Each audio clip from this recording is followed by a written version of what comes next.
All right.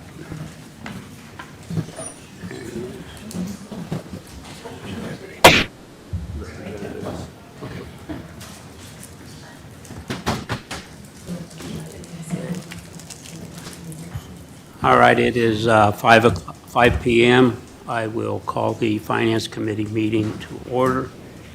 The first item on the agenda tonight will be the Super 8 motel. And before they come up. They can't hear. Can't hear you. Is this on, Tyler? Yeah, it's on. Am I speaking too softly? I never get it.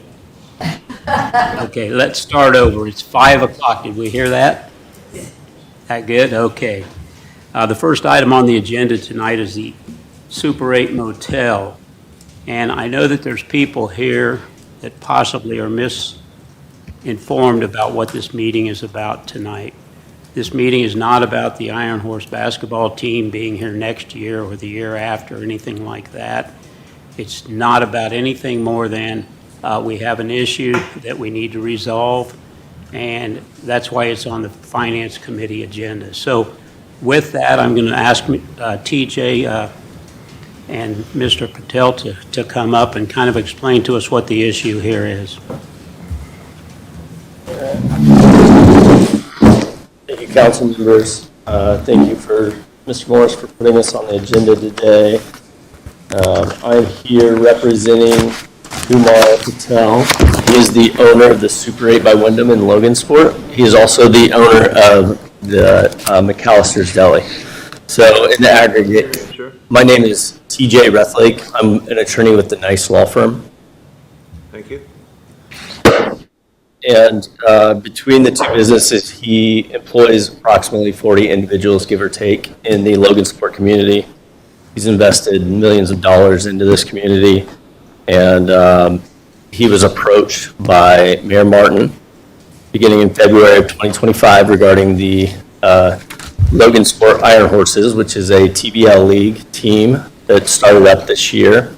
And he was asked to provide accommodations for an in-kind sponsorship. In other words, the Super 8 would receive benefits as part of a sponsorship package if they provided a certain number of hotel rooms to the players for the TBL team that's located here. As that went further on, he was asked to provide 3 additional rooms, which were supposed to be paid rooms at that time, but they were never paid, nor were they invoiced. They were added to the sponsorship package. And then approximately February 19th of 2025, Mayor Martin requested an additional 6 rooms for a period of 60 days and proposed terms of net 30 payment. In other words, the 6 rooms would be provided for a 60-day period so that the players could stay, because my understanding is they're staying at another hotel and were asked to leave that hotel, and they came over to the Super 8 hotel to stay at Mr. Patel's business. And the net 30 terms would be they would stay now, and they would be provided payment within 30 days for the then current invoices. That business arrangement then expanded to a total of 10 rooms, and invoices were sent to Mayor Martin, emailed to Mayor Martin, dropped off at his office, and my understanding is that employees from the mayor's office came to request those additional rooms and also received those invoices. On May 7th of 2025, Mr. Patel met with Mayor Martin, who stated that basically this isn't his problem and that it should go to TBL. There's a few emails where Mr. Patel has reached out to TBL directly, requested payment for those invoices, and hasn't received any response from the TBL at this point in time. If it weren't up for Mayor Martin reaching out to Mr. Patel, there's no way that he would have lended those rooms on a handshake agreement or via text message. He would have gotten a written contract that would have provided for interest, payment penalties, and probably wouldn't have allowed them to stay in a room without a credit card on file, which is standard procedure for any hotel. In this case, because Mayor Martin approached him personally, he went ahead and allowed them to have those rooms. In addition to that,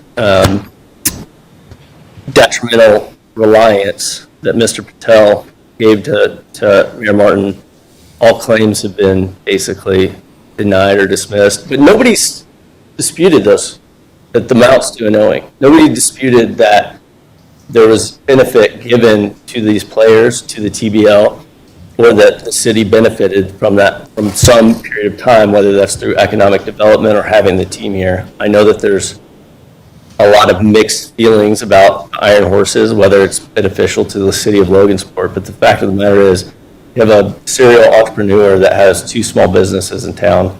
He lent out those 10 rooms, which are approximately 25% of his hotel. So he gave up 25% of his revenue, and now, for the benefit he conferred for the city of Logansport, he has to go try to chase that money.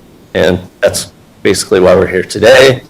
We haven't received any correspondence other than I did send a demand letter to Mayor Martin requesting payment by today, and the response was I sent it to mayor@cityoflogansport.org or a similar email address, and was asked to not respond to that email because the city of Logansport somehow wasn't involved, even though officials from his office came to Mr. Patel's hotel. Mr. Patel went to his office to discuss the outstanding invoices. Mayor Martin reached out in his mayor capacity to try to get these rooms, to get this league off the ground. And Mr. Patel also helped out not only the TBL, but Mayor Martin when they were in a pinch, because there was no other place for these players to live or to go for the next 60 days. So Mr. Patel took that chance and relied on the mayor and the promise of the mayor, really, to make sure that these invoices were taken care of. There was some back and forth about, we're going to raise money through sponsorships that any checks we receive are going to come to Mr. Patel. In fact, at one point in time, he promised to drop off a $3,000 check, right? And that check is not received. The total of the invoices to date, excluding my attorney fees, which now he's on the clock on 2 different ways, because not only does he have to go collect the money, but he has to pay an attorney to represent him. Those totals from February 25th through May 8th are $46,564.70 in lodging charges. And I would remind you that those are not market rate hotel rooms either. There was a significant discount that was given really freely and voluntarily by Mr. Patel so that those players could stay. One, because obviously in bulk, you're staying in 25% of the rooms. So we're booking those 10 rooms out for 3 months, or at least the 60 days. But in addition, because he wanted to be a good steward to the community and to Logansport, which is where he works and invests his money. So our request to council is that we've had some back and forth, and it sounds like the city's saying this isn't their problem, but that's to the detriment of my client who owns 2 small businesses within the city, employs 40 people within the city, and has acted in good faith by city representatives who said that there will be payment received. And that has just kind of snowballed into where we are today. It started out with a sponsorship and it ended up with a $46,000 bill. So I would ask that at least the council consider taking care of the situation, handling the situation in any way they can. In the form of payment would be the best. I don't know if that is a combined payment with the city. I don't know if that's through an economic development corporation or similar entity that looks out for the small businesses in Logansport, or whether that would be through joint payment of the basketball league, who we really have not heard a peep from since this all started.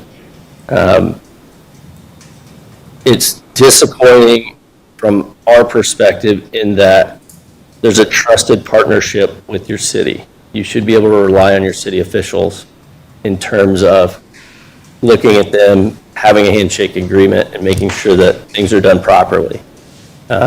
Without the backing of the city, this deal probably would have never occurred in terms of allowing those hotel rooms, or allowing at least the invoices to get that out of line where they got so large.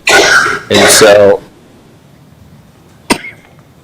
it sends a message to the public, which is discouraging, that other investors or entrepreneurs or small business owners who would consider trying to do some sort of public-private partnership in Logansport and invest in the city, that they could be treated the same way. And so we're here today because the last thing we really want to do is go to court. We don't want to start litigation. We don't want to go chase extra money or enhanced damages or treble damages if there's a proper theory for that. What we would like to do is be made whole so that Mr. Kumar and Mr. Patel can move on. And if I could, I do have a summary of what I've told you today, along with a quick timeline. And I've included with that my demand letter that was sent on June 19th, text messages between Mr. Patel and Mayor Martin, and the invoices that are outstanding today. May I approach? Yes.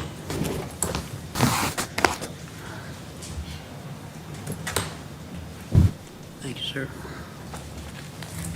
Thank you. Thank you.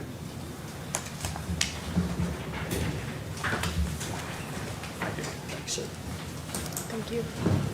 Thank you.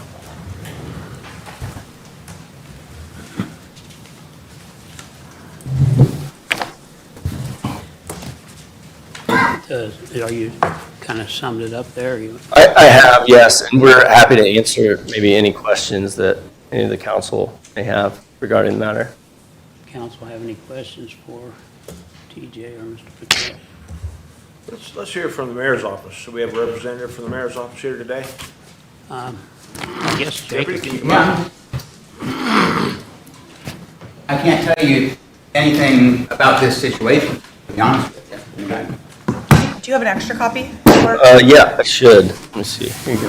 And I've seen the demand letter, and honestly, I think it's disappointing that Kelly's not here Excuse for me, this. I can hear you, Jake. What'd you say? I've seen the demand letter, and honestly, I think it's disappointing that Kelly's not here for this. I think this is the wrong forum to have this discussion, and I don't really have any information on this. From my perspective, the city doesn't have an agreement on this, and so I don't know who from the mayor's office went there, but You don't know the I'm not a- representative? no idea. Who could have Do you know done it? Mr. Patel, who it came? No, I don't. Oh, that's convenient, I think. What? I'm sorry, what? I think that's convenient, that we don't know the representative from the mayor's office that Yeah. We need showed up to do We that. need to know who went to meet Mr. Patel. I think that's only fair. I don't think anybody met Mr. Patel. I think someone from your office represented that he was representing Chris Martin. He went there to ask for additional room. There are two people in the mayor's office, though. I guess that's my point. Someone from the I mayor's agree with office. you more, so you're saying Yeah. you didn't go? No. So did Well- Mindy go? Jacob, I would say. Not that I'm aware of. Jacob, I would just say this, and, I mean, I just brought this here because I thought this was a fairly well-kept secret. It was brought to my attention. I was asked to see if I could do something with this situation, and then I come to find out, heck, there's people all over our community that know this is going on. But the point that I'm trying to get at here is, the mayor had an opportunity. I put it on the agenda with nothing on there, hoping he would reach out to me and talk to me about it. He chose not to.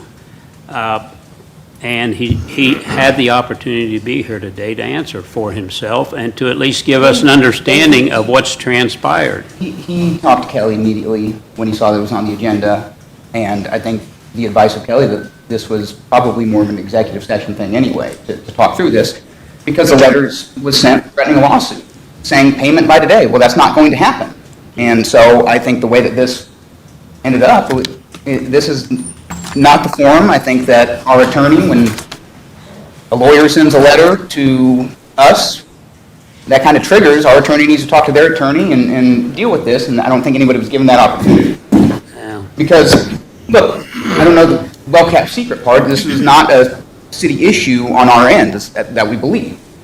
And I think we'll stay firm on that. If anything, it's a TBL issue, if that, and that's up to private parties to deal with, I think. But I don't know of anybody that was sent from the mayor's office to negotiate more of this deal. I'm not aware of that. It wasn't me.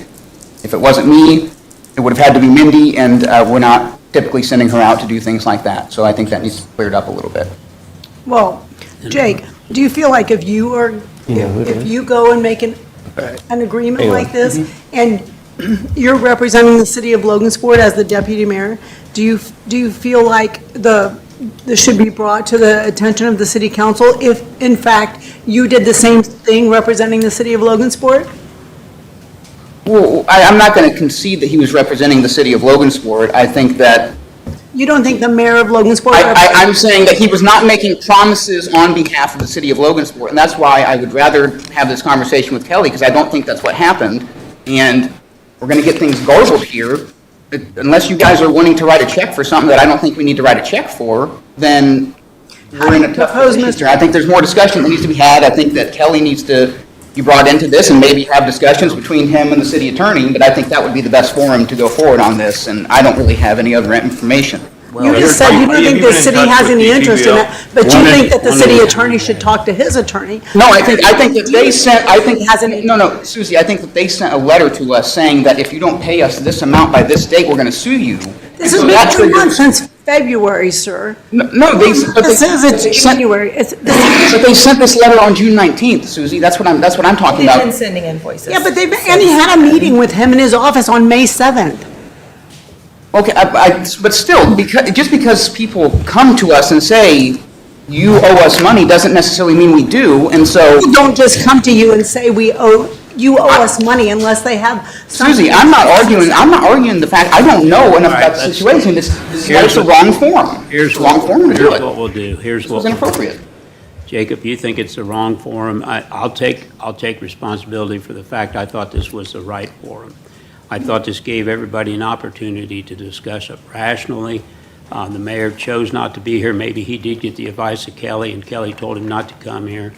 I spoke to Kelly myself, but what we've got here now is they've laid out what their request is. We know what their request is, and now we can go back and decide what we want to do with Yeah, it. we knew what the request was, though. I mean, we knew what the request was. That's why we went to Kelly and said, hey, we're concerned about this. This is something that should be dealt with on the legal side. I don't think this is, the public forum was appropriate, so that's why we reached out to him and and you had the discussion. I don't know what his advice to you was, but I don't know. Nobody reached if it out was to his. council and said that they didn't think this was the appropriate forum. I mean, maybe There we would was- have reconsidered at that then. I mean, this is the first I've heard that, which Yeah. I Well, yeah, understand and what you're saying, when we but- went directly to Kelly on that, that wasn't communicated, and that was a mess up. But once again, I think this conversation should be held offline between Kelly and you guys, if you want to be involved in that. But I don't think that if a lawsuit's hanging out in the balance, I don't think it's the place to talk about it.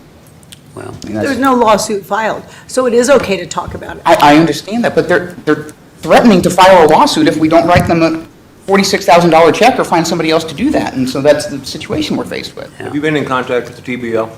I have not been in contact with TBL. That's the mayor? No, How much- He may have, I am not sure on that. Now, would you consider this their part in this to come up with a little bit of money?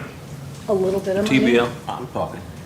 I think, once again, that would be between, if the city wants to help be a broker to try to encourage that to happen, I think that would be a place to assist small businesses and do that. But I am not going to concede that the city has $46,000 of liability here. I don't think that we do. I don't think that we really have any liability here. Now, we may in good faith try to help them work with the TBL to recover that or whatnot, and I don't know what kind of value there was in the sponsorship and all of that. And so there's just not enough information to Okay. make all these decisions right now.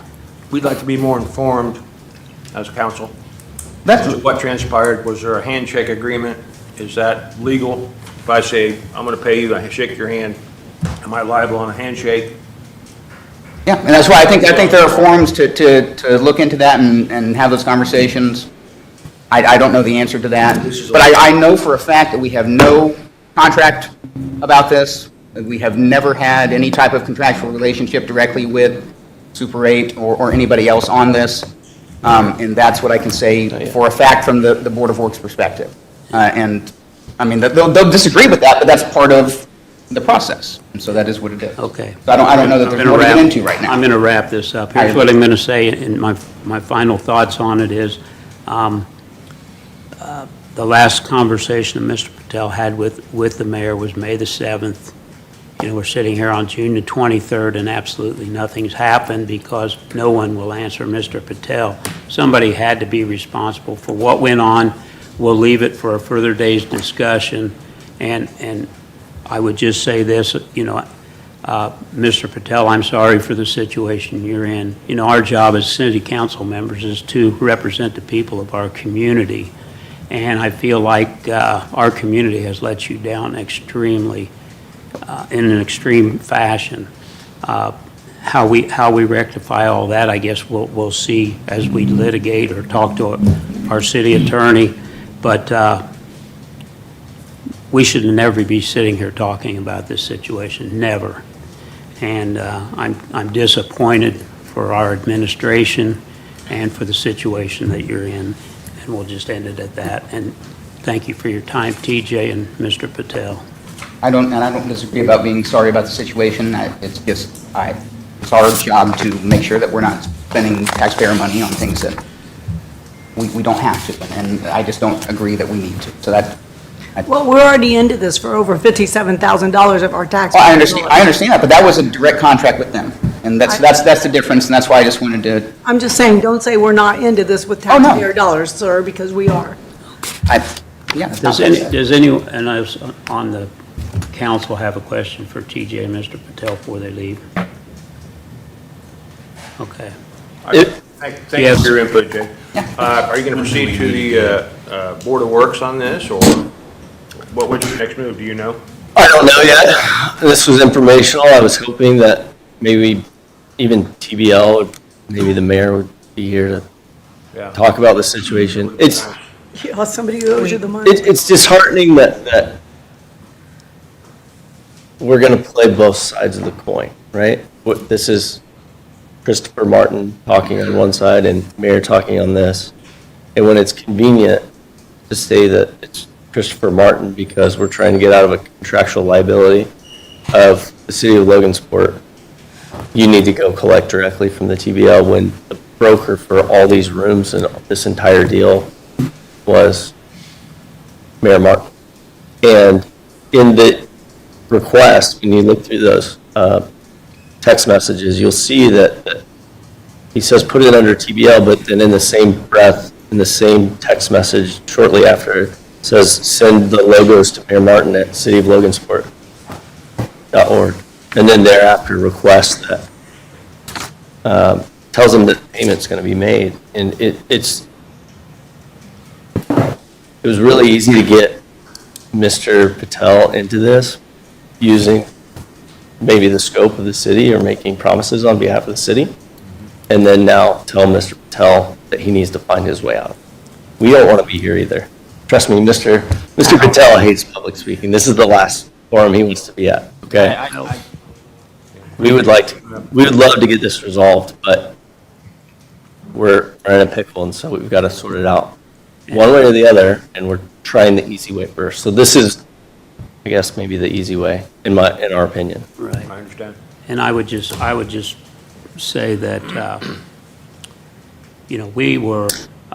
when I received an email, I was totally shocked. I didn't know anything about any of this, had no idea at all, and this was 2-3 weeks after that last meeting that they had. So, I share in the disappointment, and I don't disagree with anything you're saying. I'll be honest with you. That's just the bottom line.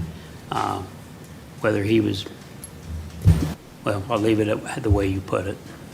And I'm sorry for the situation that we're in. So I guess from our steps, should we wait to receive any correspondence, or should we proceed as I guess as we need to? The city should proceed as you need attorney to. will be back sometime this evening. He's actually was on vacation. Okay. He's flying back in tonight. He told me he wouldn't be able to be here today. So I'll reach out to Kelly, and maybe we can have a sit-down privately with the group, with the city people, and see if we can't decide or get some direction from Kelly. But the council's been pretty honest with the mayor up front on this, that the money he spent was all the money he had to invest in the league. And we've asked him point blank more than one time, and he's told us, no, he didn't need any money. So he's put us all in a pickle, and I'm sorry for it. All right, thank you.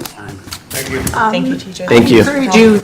I encourage you, any meeting that they expect to have with you or that they invite you to, that you ask them to also get someone to represent the TBL in this, because that's who you really need to also be talking to. So I personally wouldn't be having a meeting with anyone unless they're going to say that a representative from the TBL is there also. Thank you. You're welcome.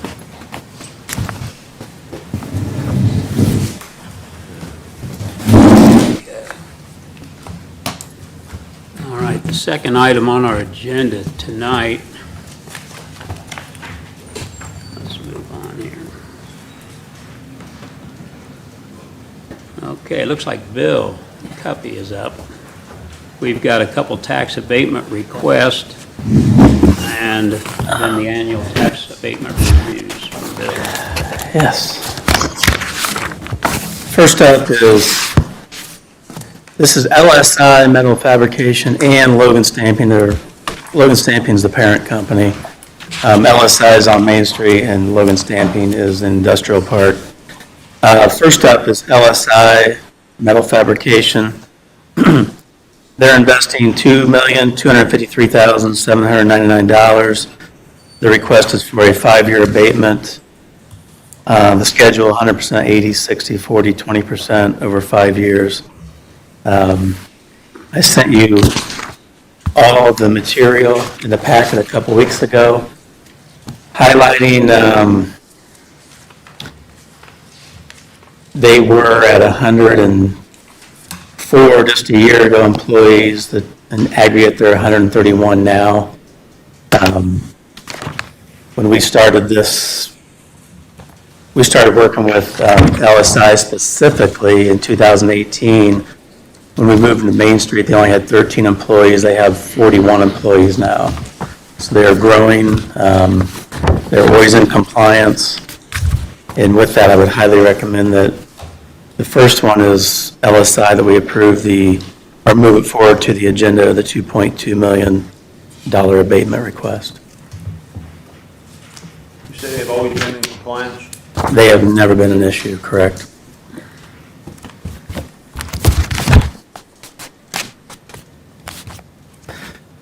Second one, if you want me to move to that one, I originally submitted to you for Logan Stamping's $1.322 million request.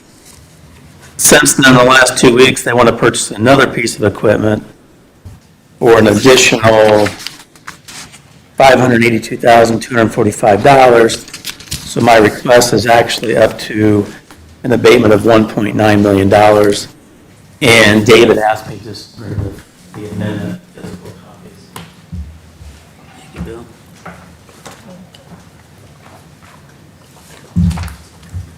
And all of them are mentioned, all true, same to Logan Stamping. Thank you.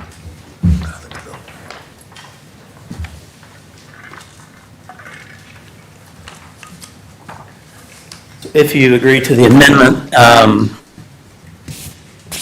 the back of your packet, the last 2 pages, is the amended resolution that would be on the agenda in July, if you agree to it. And they, again, Mr. Petey, they've never been out of compliance either.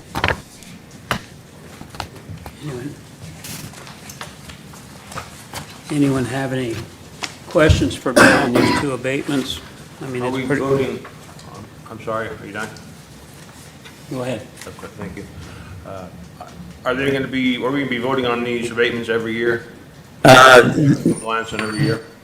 New ones, you initially vote to pass them, and then you have to vote every year on their compliance. Okay. So these 2 specifically will show up for the next 5 years. You have to vote on them every year to pass. Each year? Yes. If they're in compliance? Yes. On or not? Okay. Correct.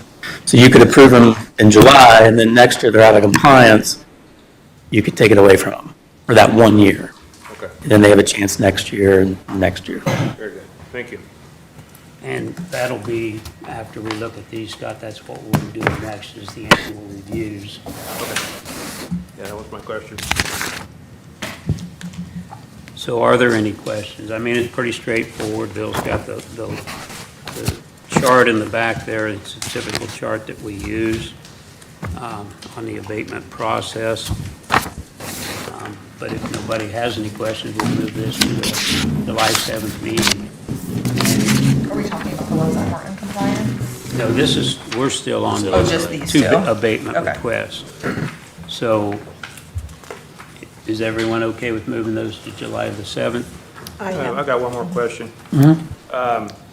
All this equipment that they're buying, is just going to create more jobs? Hopeful. They're hopeful. They don't promise to it. I mean, they promise to increase salaries, but, Well, it says 2 additional. is it 2 dozen? We're bouncing back and forth. Sorry I about that. think. Yes, you're right. They are agreeing to 2 additional people.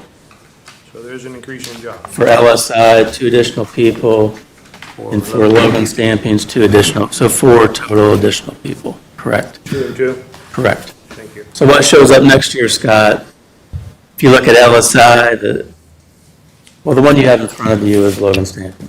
Okay. If you look at Logan Stamping, it says 88 employees for $3.5 million in salaries. Next year, if you don't see the number 90, then they're out of compliance. Yeah. And then that'll show up on my spreadsheet that we're getting ready to cover what they have, what they promised, and what they actually have next year. Okay. Okay, thank you, Bill. Yep. All right, well, and did you say you revised the resolution for the one bill? Yes, I will, yeah. What you have is the I have revision. the one, yeah. I'll send the electronic to Tyler. Okay, perfect, Yeah. thank you. Yep. All right, so we'll move those forward to the July 7th meeting.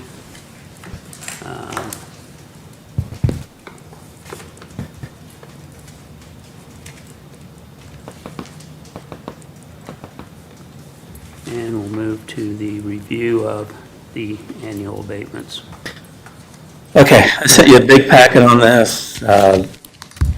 Apologize for that, but I need to do it.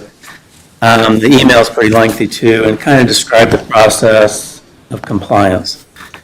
But we have 10 companies that we're looking at specifically, 9 of which you can do something about. The one is Revere Homes. That was, previous council approved a 10-year abatement, no questions asked, no compliance, it is what it is. So that's the bull down there. I mentioned city council approved that. The other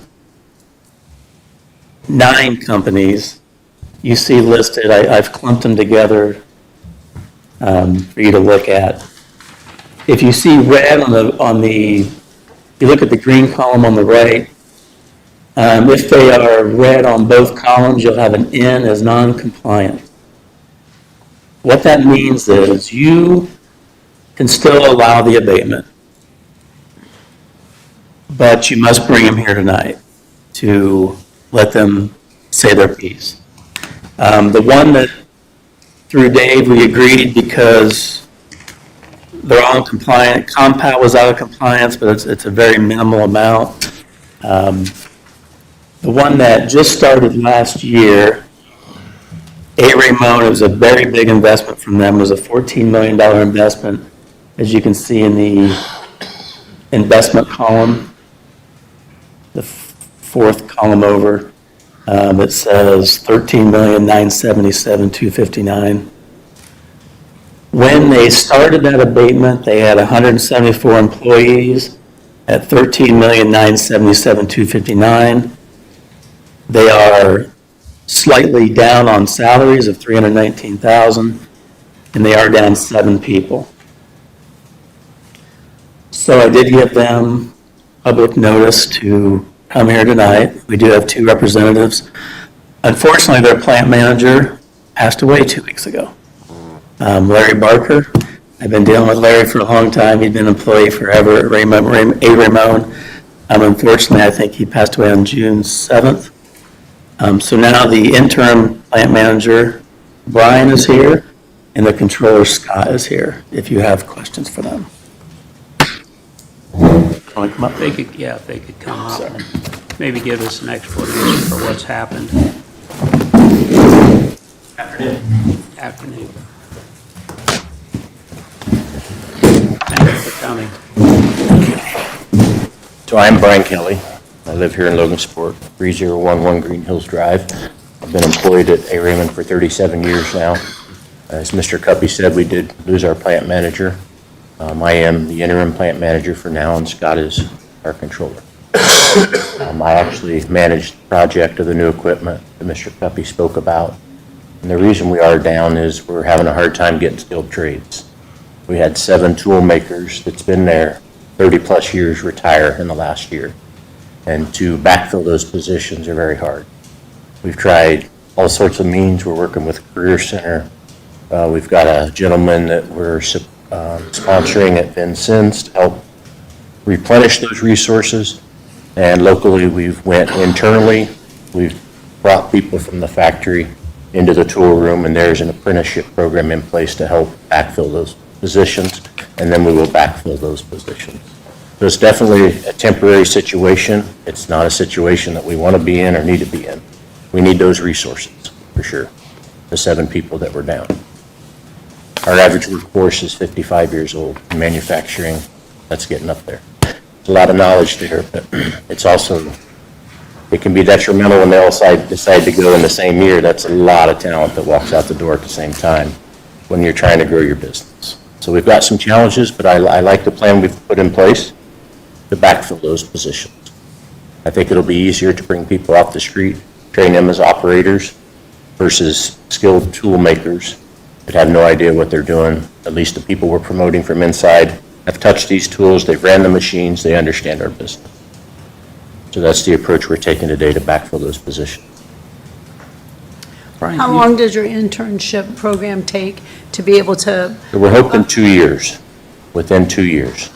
Okay. So we're doing 3 the first round. After 6 months, we're going to reevaluate that and then start speeding up the process if we can. The first round, the first 3 that we're bringing in have been there 30-plus years. They've got a very good working knowledge of what we need, and I think they'll hit the floor and running. The other ones haven't been there as long, they might take a little longer. But we have committed to that. you touch on real quickly, the automotive landscape? Yeah. Affects our local industry? Yeah. So the change to EV has sure derailed the automotive business for us. Most of the automakers, they don't make cars anymore. They're SUVs and trucks. We had a lot of content on the vehicles, like the Focus is no longer, the Edge, vehicles like that we had a lot of content on, have went away and they're not being replaced. So when we lose that business, it's hard to get back on a new platform. With the uncertainty in electric, Raymond has dabbled in that arena, but who knows how long it's here to stay with the current situation we're in the automotive industry. It's definitely affected our business globally. A lot of unknowns. Yeah. But with your new equipment and everything, it sounds like it's just a matter of getting these jobs filled, not that you don't need those positions Oh, absolutely. anymore. You're correct. And 7 tool makers has got to be pretty traumatic. It is. I It can't is. It's a imagine. lot. You've got to change the way you do business. You have to outsource now, and you have to buy components that we used to make in-house. And that's short-term, hopefully. We get the resources in there that can make the components we need to keep our tools running. That's the best-case scenario for us. So let's hope this is temporary, for sure. Any questions from you guys? Well, I thank them for their investment. I think a lot of what this, I'm going back a year or two now, but a lot of this new investment was you centralize some of your things to Logansport. That's correct. And it's $14 million investment. So I'm grateful for that, and I'm recommending that you approve their abatement. Well, I mean, the explanation helps us a lot. I mean, when you look at it and you think, what's going on? Yeah. I mean, I can't disagree with Bill. You're not going to invest that kind of money and then fold your tents and leave or anything like that. I don't know about the rest of you, but I think it'd be a wise thing to go ahead and give them the abatement. I agree. I agree. Yep. Thank you very much. Thank you for your Any explanation. No problem. Questions Yes, thank for you. them? for them? Okay, Okay? thank you very much. Thank you. Appreciate you coming in. The rest were in compliance, and if you look at the aggregate, Thanks, guys. thanks, guys. The bottom right, the bottom right is a good outlet for Logansport. If you look at the pre-investment versus post-investment, we're up $51 million in salaries and about 235 people. So overall, we do have some tariff anxiety. I will let you know. As you should. I'm not being political, but it has become a very big anxiety amongst a lot of our industry in Logansport currently.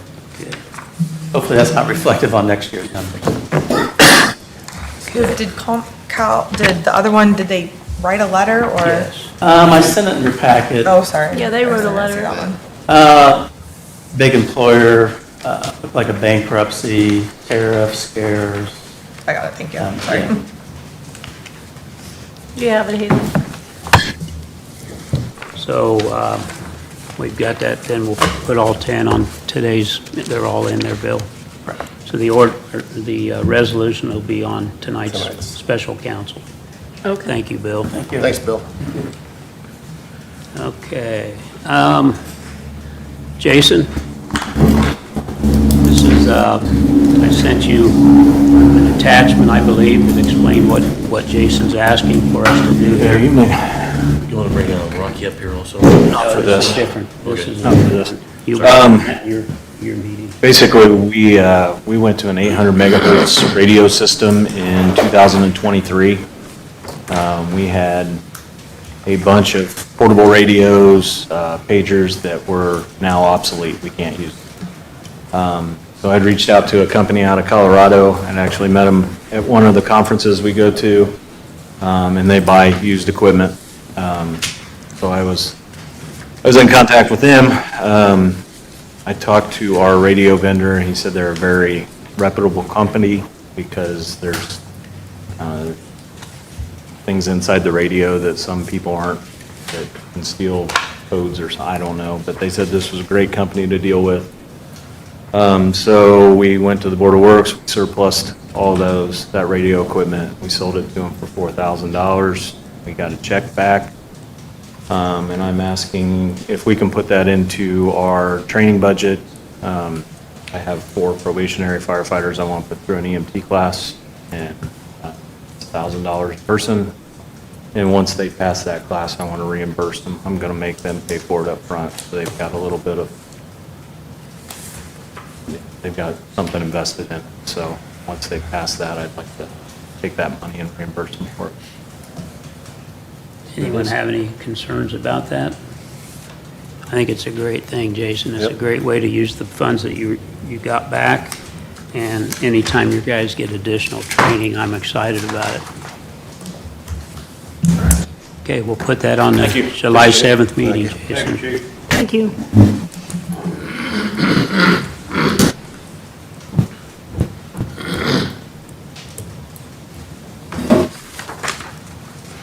Okay.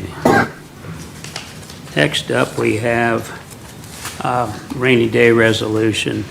What this amounts to is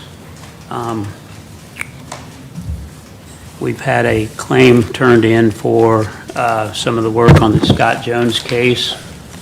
It comes up to just under $8,000, and we budgeted in the rainy day fund funds for that situation for the Scott Jones case. This is for legal representation by the city, for the city, and from what I understand, the judge that heard the case and was supposed to remediate it, make a final decision, missed the deadline, so there's one last. Now they have to go back and file one last. Kelly knows the legal terminology more, but they have to go back and ask someone else to review it and make a decision, because the judge that had it let the time limit run out. That's retrying the whole case. No, like I said, I'll get it all It's wrong. done in a summary proceeding, but that's retrying the whole case in front of a new judge. Well, that's not Because what the he... judge didn't make a And I decision. all I can tell you, Ms. Brew, my legal consultant, is that I don't know the exact, I really don't know the exact thing. All I know is that Kelly said that they had to resubmit something because the judge didn't respond in the time limits he had. I understand. So- Okay. I'd like to see, this invoice is for $15,534.24. That was correct. And then as Paid half already. there was, well, no, what there was is a lot of those were repeat charges. Mark turned the claim in not knowing that their office had already been paid for everything had been paid through February of 2024. So the charges are just from there forward. And the amount I've got is $7,834. If Okay, you well- start at that point. I would like to see a complete statement of account and itemized billing. Isn't that what this is? I don't have Didn't I, that. I didn't send this to You you? didn't send me that. Oh, I just sent you this top sheet. Yeah, you Okay. just sent me the cover sheet. Well, I got this because I ended up requesting from Mindy the itemized, and then she sent it later. Okay, I'd like to see that, please. Okay. Thank you. Can do. I'll send that to everyone. Okay, thanks. But the amount is $7,834, and we'll just have to write a resolution stating what we're using the rainy day fund for. There's money budgeted. Okay. Okay. It's kind of like cleanup day here today, so bear with me. All right. Flock funding. Travis, you want to come up for just a second? I wrote you a summary about what this was. About a year ago, we approved funding for the flocks, the cameras that they've placed around the town, and I'll let Travis just kind of follow up and tell you that we missed the money on the budgeting part of it. Yeah, so in January of 2024, we went into contract with flock cameras, and we had talked about how those fundings were going to be paid. I think it was about $31,500 or $33,000, and we had, I believe, a resolution that came up. We paid half of it already out. The other half wasn't done, or wasn't paid until everything was 100% up and running. Well, it wasn't up and running. They had some issues getting permission with different locations where they had to put the cameras, they had to move it, so it delayed the process. So by the time it came around, we'd already done budgets up for it. So they're 100% up and running and being used today, but the bill just came in a couple weeks, maybe 2 weeks ago now. So I knew I had some money in there, and Dave and I had discussed how we was going to pay that other half of it, which was already projected to be budgeted. It's just a time thing with the construction sites. And basically what we'll do, there's $15,000 due on the second portion of that contract. So what we did then was, Robin and I looked at the budget. There's extra money in the debt service line because we had some money left over in the fund when the station was built that we used before we used the debt service line this year. So there's plenty of money to just move over there and make the transfer. Everyone all right with that move? All right. Thank you, Thanks, Travis. Thank you, Council. All right. Okay. Hopefully, I sent you guys the information on the ARPA for Trelleborg and the Memorial Center. Well, originally the guidelines for the ARPA funds were you had to have them designated by the end of December of 2024. Well, towards the end of the year, a directive was put out that said you not only had to have that money allocated, but you had to have contracts in place. We did not have contracts in place in 2024 for the money we had allocated. So we were directed by the grants people and Baker Tilly both that what we need to do is find a project that we did in 2024 that would qualify. So basically what we're going to do is use the ARPA funds to reimburse the funds that we did use to do the lower pavilion at Spencer Park, and then we'll use those same funds to budget for the projects we had allocated originally. So it is, again, to satisfy the ARPA guidelines, we're going to move the money around, and it'll be a wash when it's all done, if that makes any sense. But for whatever reason, we didn't get that information or it didn't get conveyed. So, does anybody have any questions about what we're doing there? Are you going to write a resolution about that? Yeah, Robin and I are going to work on it and make sure we get it written just right. Tyler and Robin and I will figure out how to do all that and have it for the July 7th meeting. Okay, thank you. Yes. Any questions about that one? You okay to move it forward then? Yes. Okay. All right. Browning Day. Another one.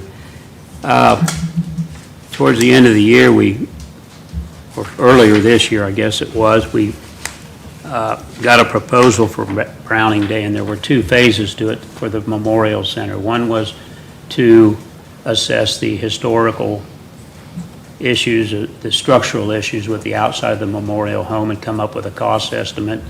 The other was for the internal, the guts, the plumbing, electric, all the mechanical aspects of the building, and that was phase 2.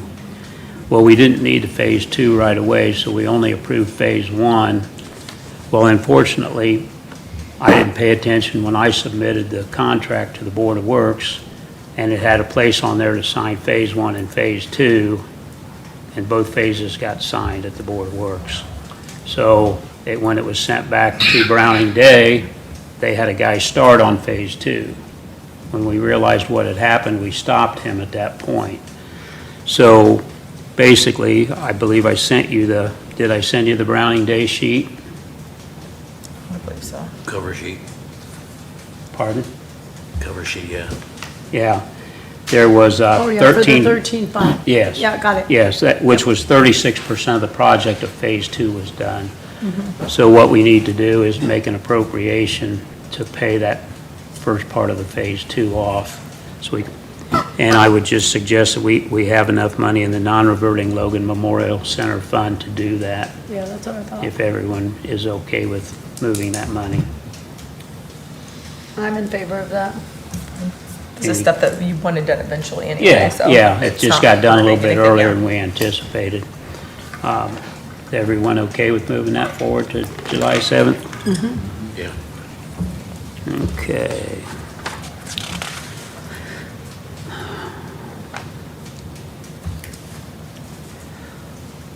That brings us to recodification proposal. Kelly sent this to me. I believe I sent most of the information to you guys about it.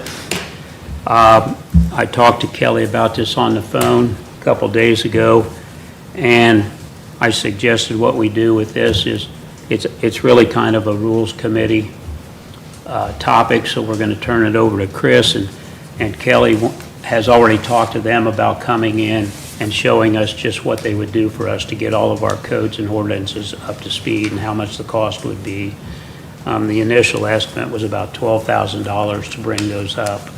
But Kelly agreed that he told me on the phone that they just said, hey, if you want us to come in and show you what we can do for you, be more than glad to do a presentation on that.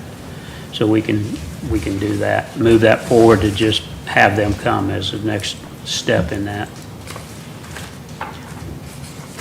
So I just had a question for Tyler.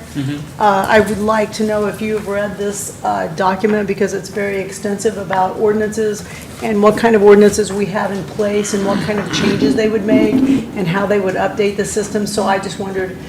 This one? Yes. No, I haven't read it yet. I was literally sitting here reading it as you were talking, he was talking about it. Okay, well, this is a very extensive document. I'd appreciate it if you would read it, and then you could just give us the cliff notes and tell us how this applies to all the ordinances that we have that are sitting, waiting to be updated onto the system. Yeah, absolutely. Okay, thank you. Okay. 6th Street sidewalk and curb replacement. Greg approached me and told me he was getting estimates on the 6th Street sidewalk and curb replacement, and also a quote to redo the parking lot. He got bids from several different contractors for both, and these were the low bids on those. And as you can see, the sidewalk and the curbing would go from the 6th Street corner down here where the ADA is already in place, all the way up just past the alley. And the paving would basically go from the entrance there off of 6th Street all the way through the parking lot. It would be relined. All the parking spaces would be remarked to show where different people would park. And if you total all that up, the total would be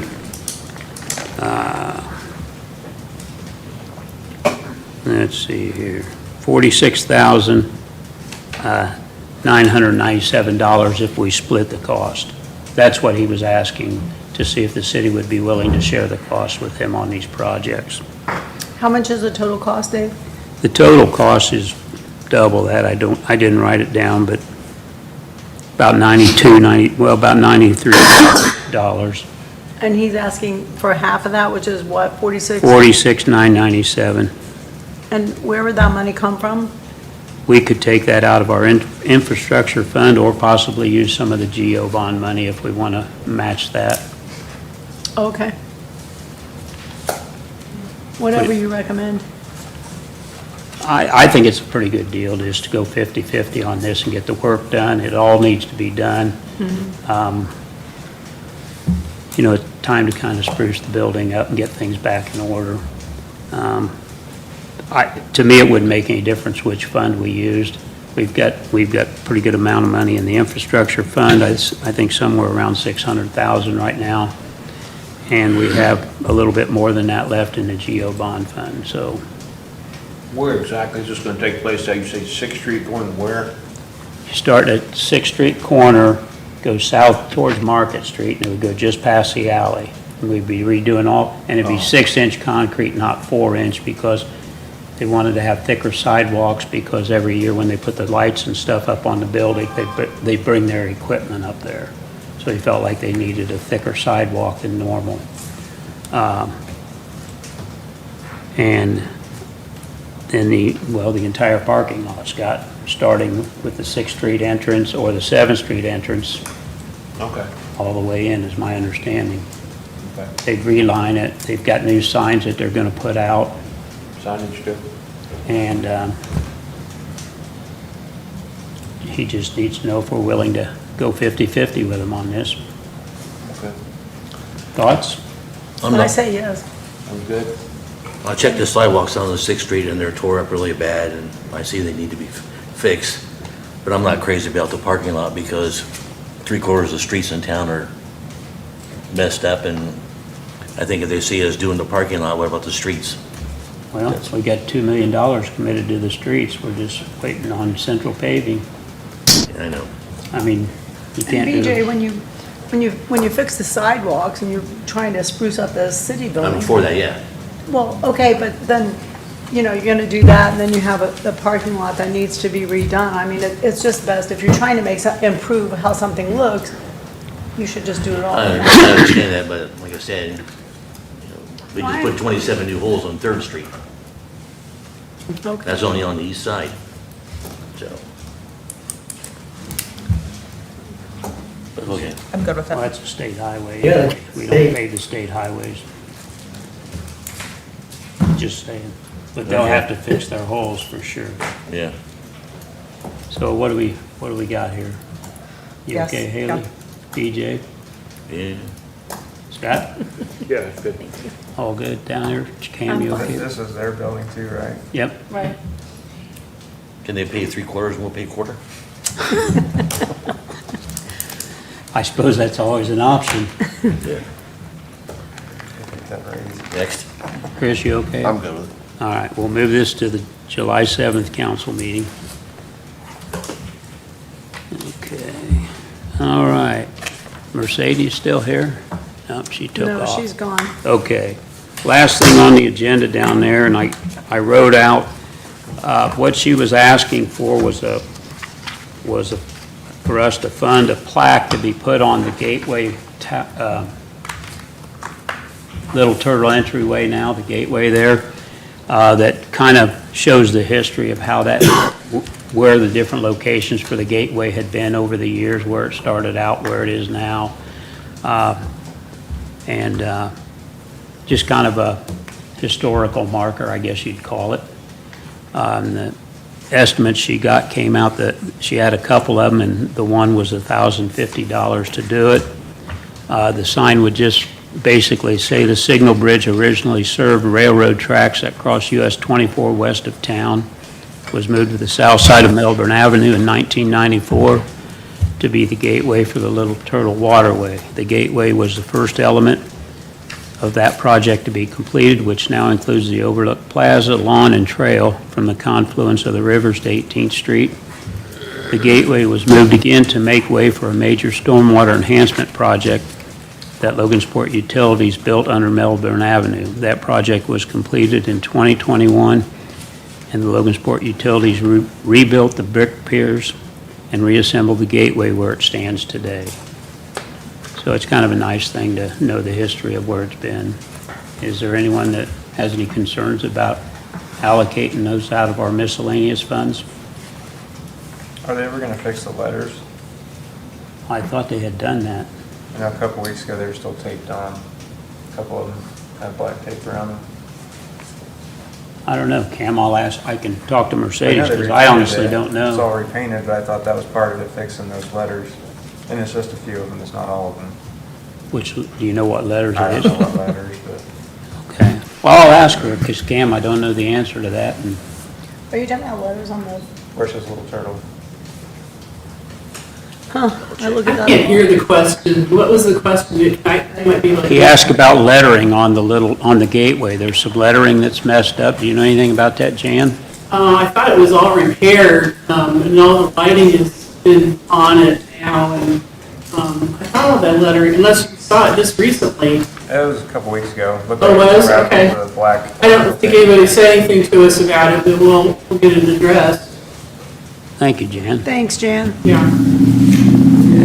Thanks for bringing that up, Cam. I didn't know anything about that, so thank you. Okay, we got one last thing here.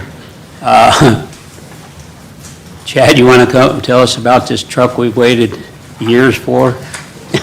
Yeah. You know more about it than I do. We waited so long that we had the money set aside and then we had to give it up and start over. Yeah, that's the story. Was it the end of 2022, we ordered a dump truck down in 2023, and then we didn't get it. And then we finally got it just like last month. Yeah. The money was encumbered, I know before, but we couldn't encumber it again, so Right. it went back in. So we still need to pay like $105,000.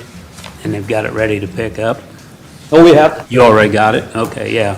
Yeah, the amount was $100,498 was what was due, and I suggested using the host community fund, which is one of the funds we help the street department out with. Right. So, is everybody okay with paying off our dump truck? Have you guys gotten the new beds for the other ones yet? Is that something you're just waiting on them, or? The work in progress. Work in progress? Okay. All right. We'll move that to July 7th? Yep. Thank you. Okay, thank you, Chad. Thanks, Chad. You're welcome. And believe it or not, that's all I got, thank goodness. Is that it? It is 6:04. I'll call the Finance Committee to an end. 6:04, I'll call the Rules Committee. First item is the alcohol resolution for the Parks Department, which I copied council on. I think everybody should have got a copy of. Jan, you or Dean want to come up and just kind of give us an explanation of the update?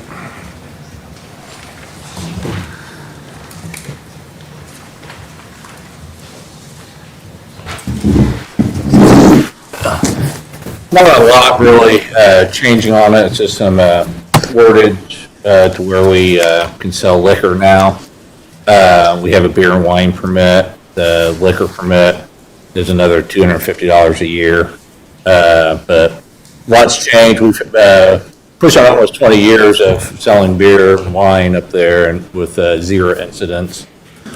So nowadays, a lot of things have changed, there's a lot of these prepackaged vodka seltzers and, things like that, which is basically the same alcohol content as beer.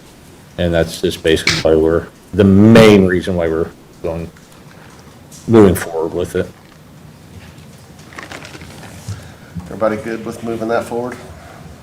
Do we have to do a bunch of advertising if we change that, Jan? Do we have No. So since we already have one and we're unincorporated or something like that, it's just sounds like it's be a mere formality. Our license expires every year, like first part of December, and we have to renew it 90 days ahead, or have the application in 90 days ahead of time. So we usually send it in about the first part, mid-August or so. This year, we'll have to do our beer and wine license, and then our beer, wine, and liquor, our 3-way license. We'll have to apply for 2. But since we already have one, and we're a city entity or something. It's not carry out and it's not. Yeah, no carry out, stuff I like think that's the that. big thing is, when you're doing that too, that's what makes it. So talking with the state, it sounds like it's a mere formality, I just meant locally, do it. Yeah, the first time, we had to do a sign and do all kinds of stuff, but this time I don't believe there's anything like that. Everybody good with that? We'll move it on to July 7th. Yep.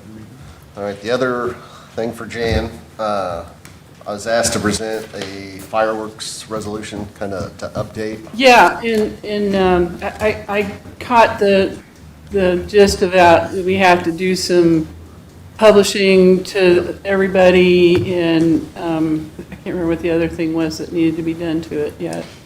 I clarified some language on the Okay. fireworks. And, yeah, here, just FYI, last year's was probably the worst in terms of personal fireworks being shot off in the park and around the park. And the reason for the 500 yards during an event was one of those people in their own private property, their firework, one of those went up and right into the playground where all the kids were at.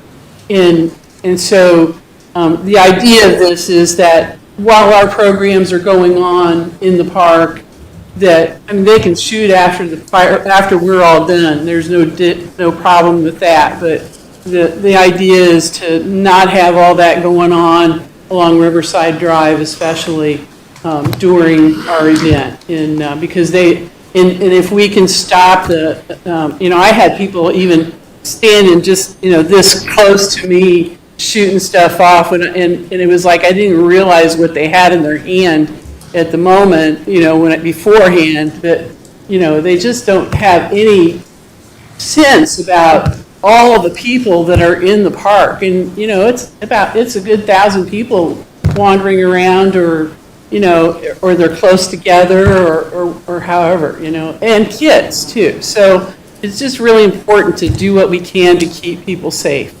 And that's the gist of this ordinance. And I've been to the park recently a couple of times, and I appreciate your signs that you already have up that are, saying what's prohibited, it's noticeable. And when I was doing a couple of miles down there, I noticed it. Well, we wanted to start early because every time when I go to somebody and say, please take your fireworks home, they're not allowed here right now. They're like, well, I never saw anything like that. So we've been starting. Radio, I think today. Yeah, that's what I'm calling it my safety blitz. So I'm trying to get people to hear and see that message way before we get to July 4th, so that it's not an issue. The other part of my issue is people bringing their pets to the fireworks show in the park, and pets and fireworks don't mix either. No. And so, any of you who've had a pet that goes crazy during, listening to fireworks, the booms are really hard on them. So, that's the other thing we've been trying to get that message across for a number of years, but it looks like the only thing that's going to work is prohibition. That's the only thing I can say. We won't be able to get that actually physically in place before the 4th this year, but. Well, that's what that's what I wondered. And we started talking back in February with the mayor, and I wasn't sure what we should be doing, and so this was, I realize it's last minute, but it's something that if it doesn't get all confirmed and done by this year's July 4th, we'll live with it. But I think in the future, this is an important thing for us to have done. So. How are you going to enforce that? Well, the police are going to be around. They usually are in the park during the event. So I guess I'm hoping that they will help us do that. Hoping? Well, they got to be in the right place at the right time, or helping us see it happen, or giving us some, at least, I can say this gentleman here was doing this, and they can, maybe even it's just a simple thing. Please leave the park. Maybe it's just. You're also talking about the people who live letting on them High stuff up on Street their own property. in their backyard. That's what I was talking about, though. They're the ones that were shooting them, and they flew into the You're park. not saying they can't shoot till after the program. That's what I'm hoping that we can get accomplished. Yeah. Chief, what do you have to say about that? Can you come on It's gonna be up? very good. Come on up, please. We can hear you. I haven't seen the revised ordinance. We've had this discussion before, knowing what Riverside Park is and those residents up there. I'm several on the south side right there and on the west and east side of the park. I don't know how we're going to go up there and tell them to not shoot their fireworks for the activities going on at Riverside Park between these times on 4th of July, when the city ordinance clearly states that they can, to go into private property, or if one shoots over in the park, where did it actually come from? You know, which neighborhood did it come, even further south of High Street or wherever? So I think that portion of it's going to be, could be very difficult. I think, like Jan said, if we're in the park, which we will be, we'll have officers there.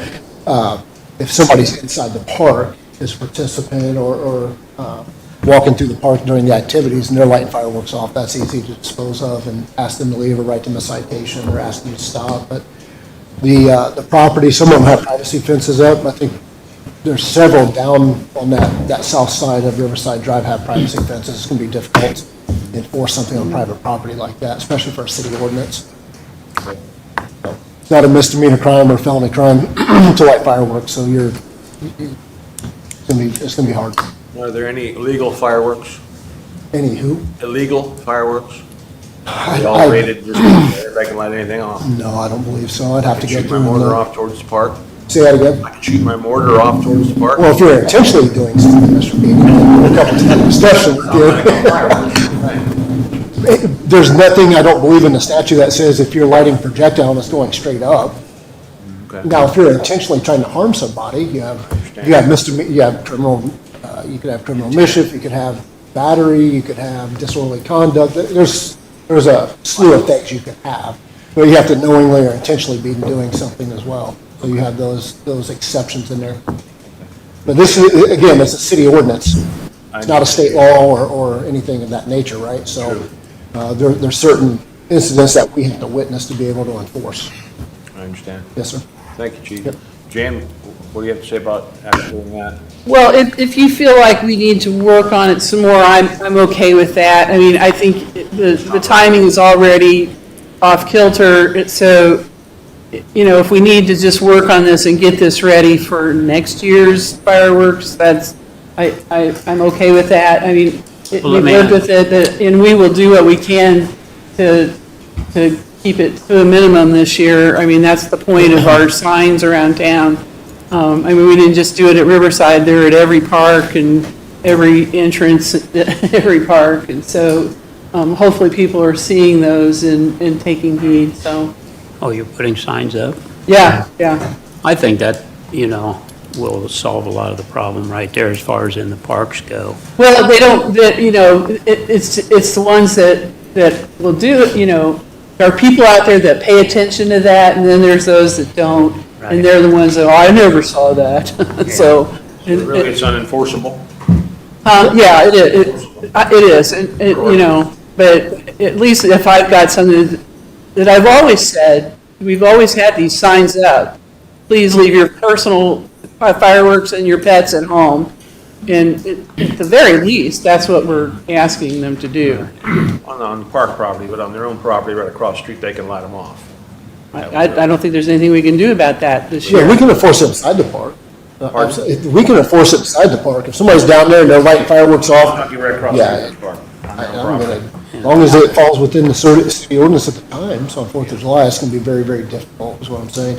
We could, again, if somebody called the police or asked the officers to go over there, we can talk to all the residents, just like any other call, if we were dispatched to that call and speak to them. But there's nothing that we're gonna be able to do, enforce them on private property in that manner. Unless there's something intentional that they're doing. Letting over their fence, shooting Roman candles or something obscure. It patrons at the park, that's something different, but, yeah, it's gonna be difficult. Okay, thank you. Yes, sir. Well, we'll kind of table it. We're not gonna get it passed before this July 4th anyway, so we'll table it. We'll work on it, Jane. I'm good with that. You know, I'd love to get it resolved, but if we can at least address what's going on in the park with our own, you know, in our park rules say no fireworks in the park already, which I think is an ordinance. The park rules are an ordinance, so it does say that inside the park. I believe it's also in the city. It seemed like also the email from Kelly said if you were going to put a fine on it, then it would have to be, there'd have to be a public Notice. notice, all that. I obviously don't have the old one with me, but I believe there's a fine in there already. on the old ordinance that was just, a few years ago or whatever it was, because it outlays the time that you can light fireworks in the city, including New Year's Eve, and there's some other times in there that you can utilize fireworks in the city. Being in the park, like I said, if there's officers that are going to be there, or if Jan calls dispatch and sends officers down there, we'll ask the people to leave or write them a ticket. It's a lot easier to dispose of it and move them on than it is to write a ticket, so. Okay, I'm good with that. Thanks, Travis. Thanks, Jan. Thank you. Thank you. Thank you. All right, I'll close the Rules Committee meeting at 6:17. Like you said, at 6:17, we'll start the public safety meeting. Jason? Mr. Buffum?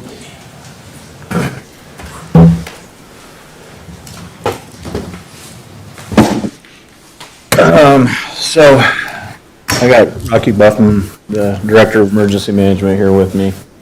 When I took over as chief, the training center was in the budget. There was a line item for a training center, and we talked about it. It's been talked about going into the Exide property. And, that property's nowhere near ready. I was approached by Director Buffum and Steve Fisher, who is the fire chief at District 1, a week or so ago, about possibility of pursuing a grant with the Cass County Community Foundation and going Logansport Fire, Cass County District 1, and EMA going together and building a training facility at EMA. Chief Fisher tried to get, he's got some containers over there at his station. He tried to get that certified to burn in so they could do live fire training, and realized that there's a few things that have to be done before they can permit that. It can't be without mitigation statements. So in an incorporated area, 100 feet from a structure, 100 feet from a power line, 300 feet from fuel storage, or 300 feet from a frequently traveled roadway. The Exide property, the Trouble property is right just south of that. So there would be a possibility that even if we invested that money in a training facility, we would not be able to use it for live fire. We might not get the permitting for it. Plus, personally, I feel that it violates the city burn ordinance, and we're the ones that enforce it. So I think that's kind of hypocritical, and I don't like that at all. So I'm here tonight just basically to keep you guys in the loop. There was a letter of intent submitted to the foundation on the 17th of June, applying for a grant for $30,000. And at this point, I don't know what that looks like from the city point, the District 1 point, EMA, the county, the city county. I don't know what that looks like right now. I'm just here tonight to tell you guys that we're pursuing that grant, and we're going through the Cass County Firefighters Association, the 503C, so we're using that. So that's all I just wanted to let you guys know and keep you guys up to speed on that. So Thank you, Jason. Appreciate it. you guys have any other questions? Okay. Yeah, but is there a timeline on that grant, getting an answer on that? So that grant's pretty quick. I think if we're invited for the full application, we'll submit that in July, and it's like by August. If we don't get community foundation funding, then I've got like a plan B kind of in my back pocket that I think we could definitely get it funded. My biggest thing is I don't think it makes sense to compete with each other. I think if the city and the county work together, we'll get something that works a lot better. It's going to be, a lot longer term. It'll probably outlive all of our terms in office, including mine. It's something that'll benefit the entire Cass County Fire Service for a very long time. And you have some site plans drawn up if you'd like to see those, as well as my presentation for the next topic.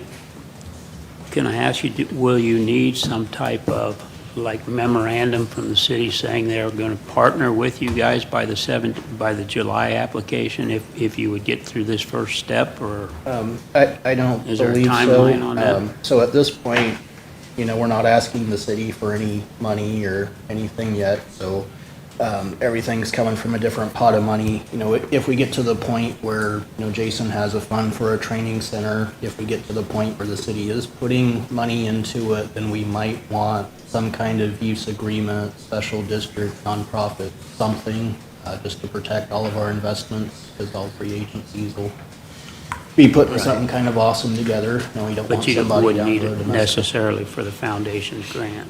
No, I think as long as we've got your verbal blessing, I think it's just awesome to see fire departments working together. When I started 3 years ago, there were fire departments that wouldn't go to the same class together, and, you know, we're not 100% where I'd like to be, but we're a lot further along than we were. I agree with you. Excuse me, sir.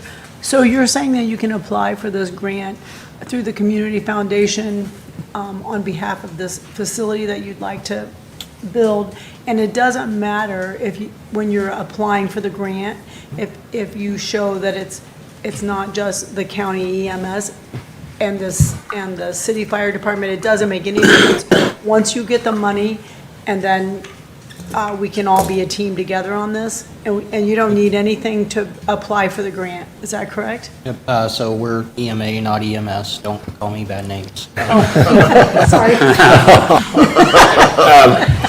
So right now, the Cass County Fire Association is a 501c3, so they're the official applicant for the grant. So they represent all 11 Cass County fire departments, including Logansport and District, and the 9 volunteer ones that are out there, as well as emergency management. So at this phase, you know, we don't really need anything at this time. My biggest thing is, I told Chief Fisher when he asked me about this, and I told him, like, I don't want competing facilities. If the city's gonna build one, then I'm not gonna build one. It doesn't make sense. But Well, if of the city course. and county work together, Right. I think we could get something really awesome, like way more awesome than any of us could do individually. It's a lot more bang for the buck. Yeah, I appreciate that. Thank you. So you got something to look at, you can take with us? So I've got 2 handouts. One of them is kind of some pictures of the Monticello and Lafayette burn towers, which is kind of what we're trying to replicate. And if anybody would like to see this in person, Chief Fisher said he would be happy to arrange a tour for city as well as county officials, so you could go over and see one that's already been built and used and what it actually looks like. I will say, we went over, we took, I think, nine firefighters over to Monticello, March probably, and used theirs, and it's it's fantastic training. I mean, you can't You replicate actually it. used it? Yeah, we took 9, Monticello was really gracious to let us do that, and, you know, the problem is it's a half hour away, and we're taking our equipment over and our manpower, and, you know, just north edge of town would be fantastic, so. And I think it would benefit the whole county. And I'm one of the instructors for the Cass County Fire Academy. We've sent graduates to every department in the county, including Logansport's taken a couple. And right now, we don't get a lot of live fire time for the same issue. We have to pack everything up, take fire trucks out of service, go out of county. If we had this right in the backyard, you know, you get a lot more fire time and training. I think we get better firefighters. And a lot of those firefighters end up working for the city. Sounds good to me. I'll keep you guys updated on where we're at with this, and, you know, I don't want any surprises, so that's why we're here. Thank you for your time. Yeah. Sounds good. Good luck on the application. This one's yours. The second part of this is Mr. Buffum would like to talk about the sirens. So if we would like the public to see what we're talking about, I do have the presentation on a flash drive.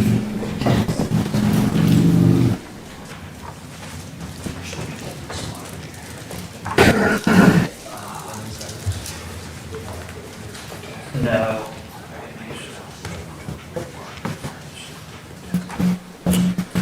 So while we're getting stuff loaded and ready to go, the way I manage, you know, big capital projects, I like to look at 5-10-year plans. And warning sirens are really expensive. It's probably one of the bigger line items in the EMA agency budget. So I want to start off the bat, I'm not asking you for anything in 2026. My 2026 budget pretty much keeps everything as it is. Thank you. Just space bar. Awesome. So 2026, I'm kind of planning on just trying to maintain, see what happens with federal grants, because that whole world's kind of a big question mark. FEMA's kind of reinventing itself, and we just don't know what's going to happen. There used to be lots of grants that could help with this. Right now, it's just a big question mark. So kind of my goal is kind of get city folks and county folks talking, come up with a plan, so when I get to the 2027 budget, hopefully we've had some discussion and we can kind of have the opportunity to see, does the city want to dive in? Do you think this is important? Do you think it's not important? And that'll kind of help the direction that the county ends up going. Made it mad. So current situation, all of our warning sirens are old. Some of the newer ones were 2009. The oldest one in the county is 1948, way down by Galveston. Most of them are end of life or vendor support. We do a lot of begging, stealing, and borrowing to get parts from counties that are trying to retire what we currently have. There's currently 28 warning sirens, 20 of them activated by radio, 8 of them manual activation. So that means I have to physically get somebody to go to the siren and push a button when we need to warn people in that area. About half of them, almost 50%, in the city of Logansport. So 13 in Logansport, 15 in the rest of the county. Rocky, can I ask you a question? Yes, sir. It shows on here, it says the newest ones were installed in 2009. I'm pretty sure that the city's purchased a couple of those just since I've been on council here in the city. I believe maybe the one that's closest to the city building. Right behind us. And trying to remember, maybe it was over around Columbia School, but I'm certain that we purchased a couple that are newer than that. I mean, in jest, I get what you're getting at here, but I'm just saying there should be a couple newer than that out there in the city somewhere. I'm going from my inventory when I started and what our maintenance vendor tells me. So we might have bought older ones at some time. I wasn't around. Oh, I don't know what either. I don't know what they bought, but I know we purchased a couple of them through solid waste, I believe. Okay. So. When I started, 8 of 28 failed the first test. Over the last couple years, we got all of them up and running. There's one that's broke right now. And we had a maintenance vendor here today, so by Thursday, that one should be up and running. Quick note, so government's not required to provide warning sirens. Counties or cities can say we're not doing this, but if we go that route, there's an Indiana code that says we have to document we're reaching out to our population some other way. And if we do provide sirens, we have to test them, we have to maintain them, we have to keep records of all that stuff. Somebody comes in every year, goes through all the mechanical, electrical stuff, and we have to update our protocols on what we're going to do with them. So just kind of give you an overview of the current locations. So these are the county locations, which are probably less interesting to you. The one at the industrial park is on this map just because I had to squint pretty hard to get them in the right location on this one. And if I scaled that map down further to get the industrial park, I'd really be going blind. So that's where most of the ones in the city are located. So pretty good coverage of the city of Logansport. Lots of municipalities would be jealous of that. There are some things that kind of limit it, so terrain, buildings, traffic, you just don't get as far in the city as you would if it was out in the county with no obstructions. But you also wouldn't reach as many people. So they are older technology, but they're still being made, they're still being sold. The Cadillac sirens gets you about 2 miles of coverage. Heavy rain and wind easily cuts that in half. Being in the city, you get less bang for your buck. and most of our sirens aren't Cadillacs. They were decent for the time, but, you know, they're not the foam trim and all that stuff.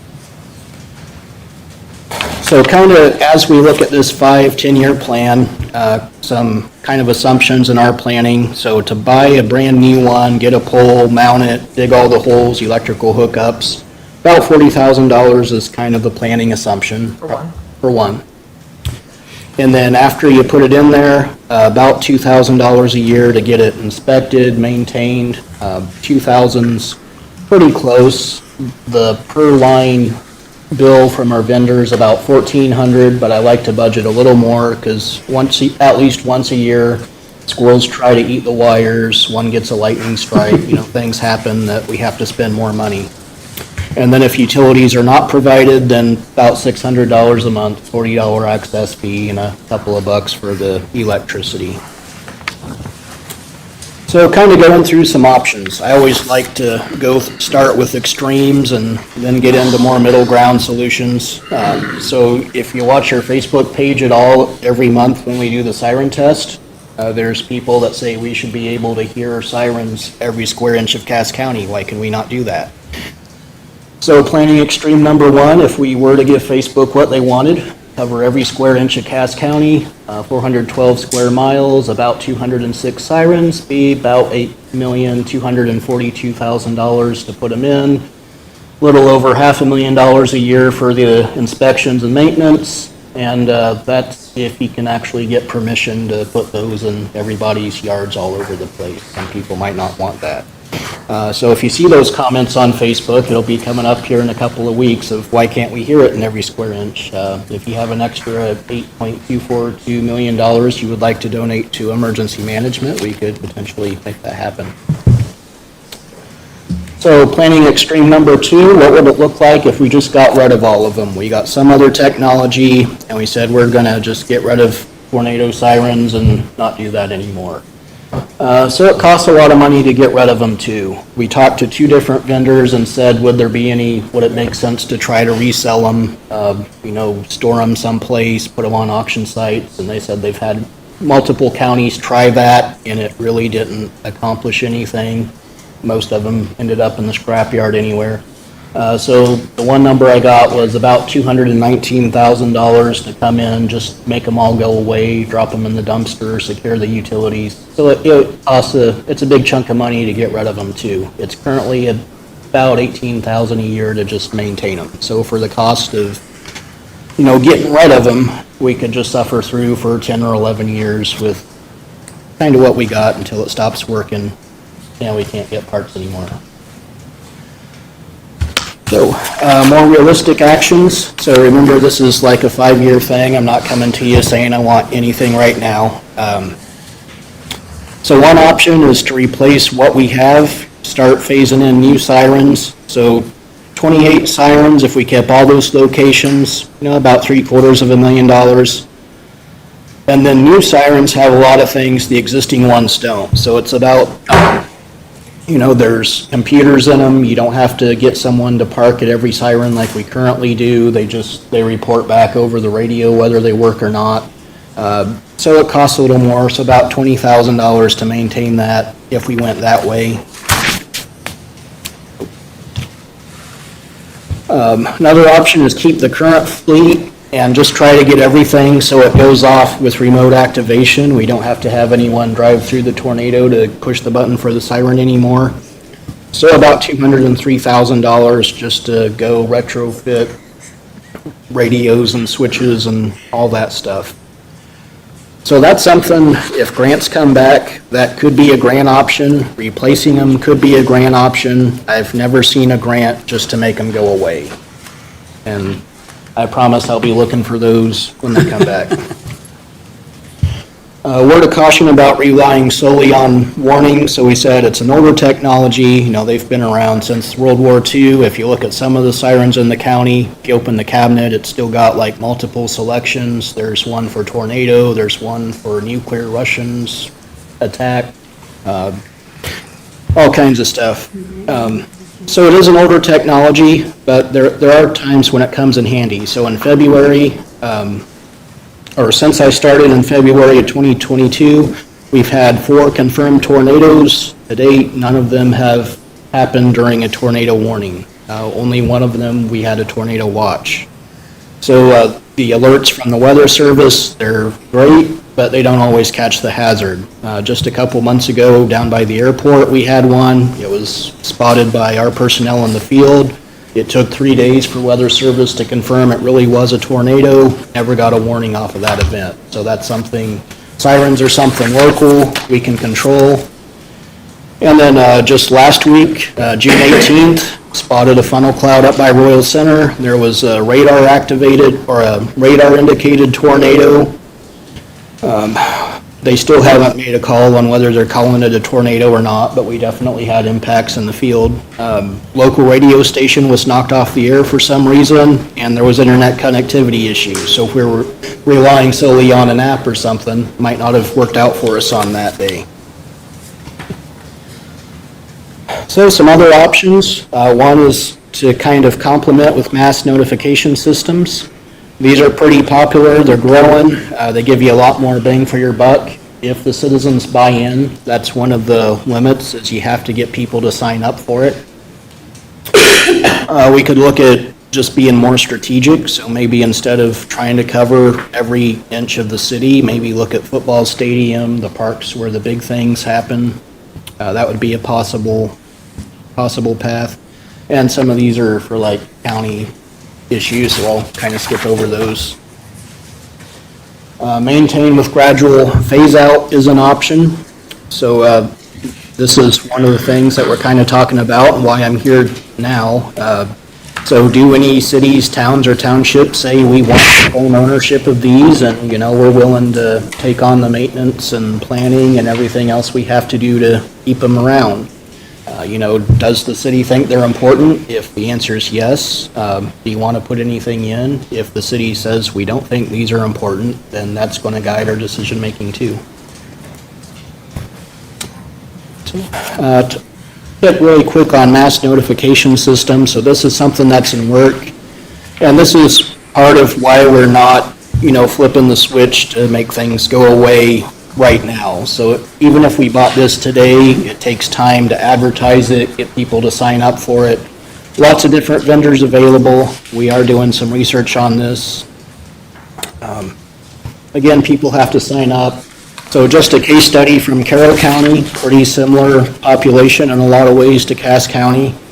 So about half the population.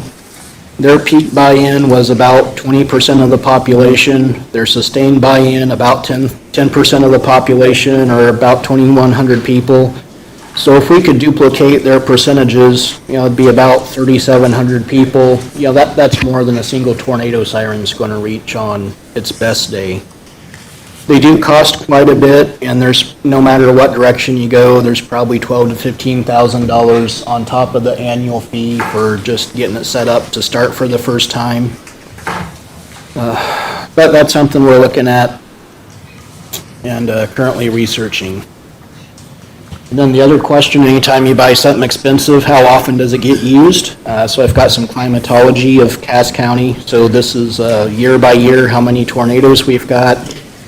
This year, there's been kind of a surge. So we've used sirens 3 times. The last couple years, it's been 1 or less times a year that we've actually used them. And tornado sirens, they are kind of a one-trick show. Mass notification, you could use it for lots of other things. You could use it for, big fires, evacuate the area, hazmat incidents. If people are shooting fireworks at each other at the park, you could send a safety message about that. So lots of other things you could potentially do with them. Kind of what we need from you, and we've sent the same request to the county council and county commissioners. We'd really just kind of like to get together, get some feedback of, what, number one, do you think it's important? If you do think it's important, anything, do you want to put something in? Do you think we should phase it out and go for another technology? Like I said, 2026, I'm not asking for anything, but when we get to the 2027 budget, by then we'd like to have had a discussion and just have your feedback. Do you want to put in, do you want to claim ownership over any of these things that are out there? Or do you think we should just phase it out and go another direction?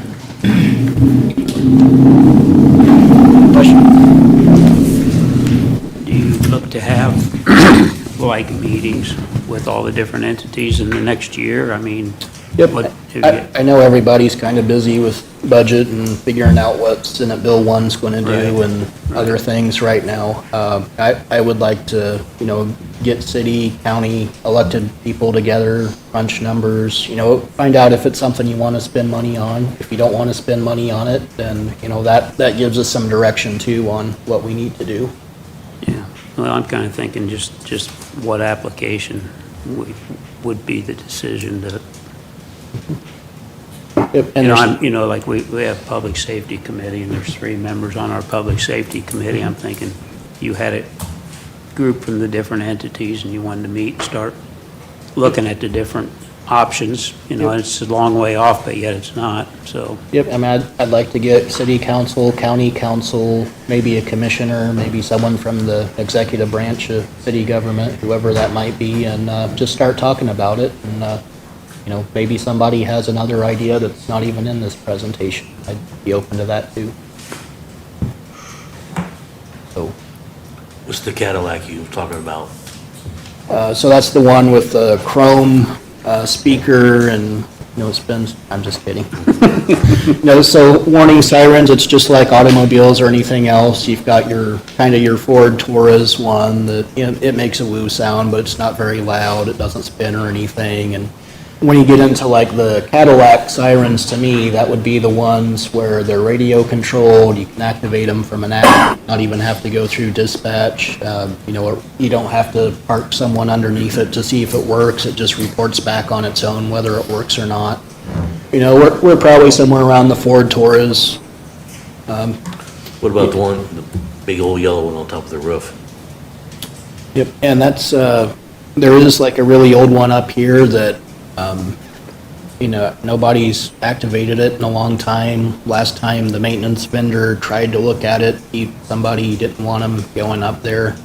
And the one on top of this building's really kind of redundant, because there's one right there at, Memorial Home. Well, I think they bought that one to replace this one, honestly, Bucky. Yeah, and that's something else that we're kind of working through is, if it's out there, then we're supposed to have it inspected and maintained it. And so, right now, we're paying inspection fees for 28 warning sirens a year. And when we go through and we look at some of that inventory, there's a couple spots in the county where a newer one was put in, and we're still maintaining those old ones. So that's kind of the first step we're taking, is kind of identifying those, get those off the inventory. If they're already covered by another siren somewhere else, then we don't need to keep spending money on it. So is this one up here does not work, you're saying, right? I'm wondering if it's even, is it hooked up? I mean, as far as I know, 2 years ago, they said it worked. They did fire it up during the testing. When they came this year,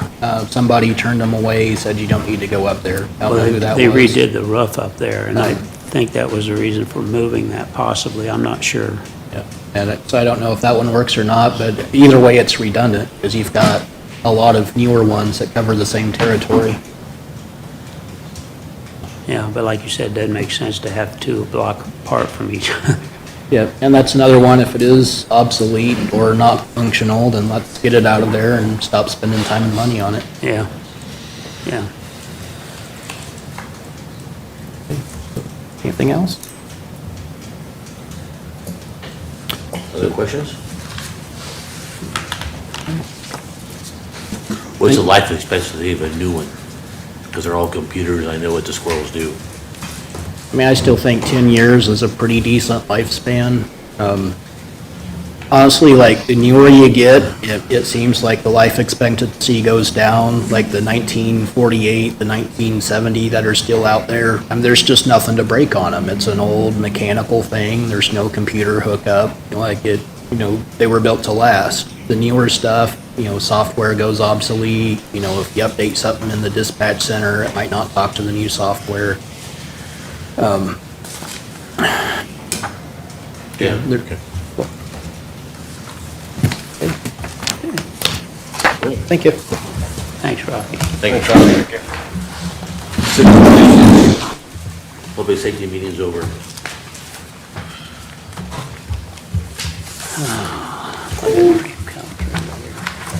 Six 6:46, I'm going to call the Public Works Committee meeting. We had a quick little discussion at the last meeting that we need to talk about the Boulevard situation with parking. Just need to throw around some ideas as to what to do about that. Currently, I believe it's, what, 7 to 4, no parking? 4, I think. 7 to 4.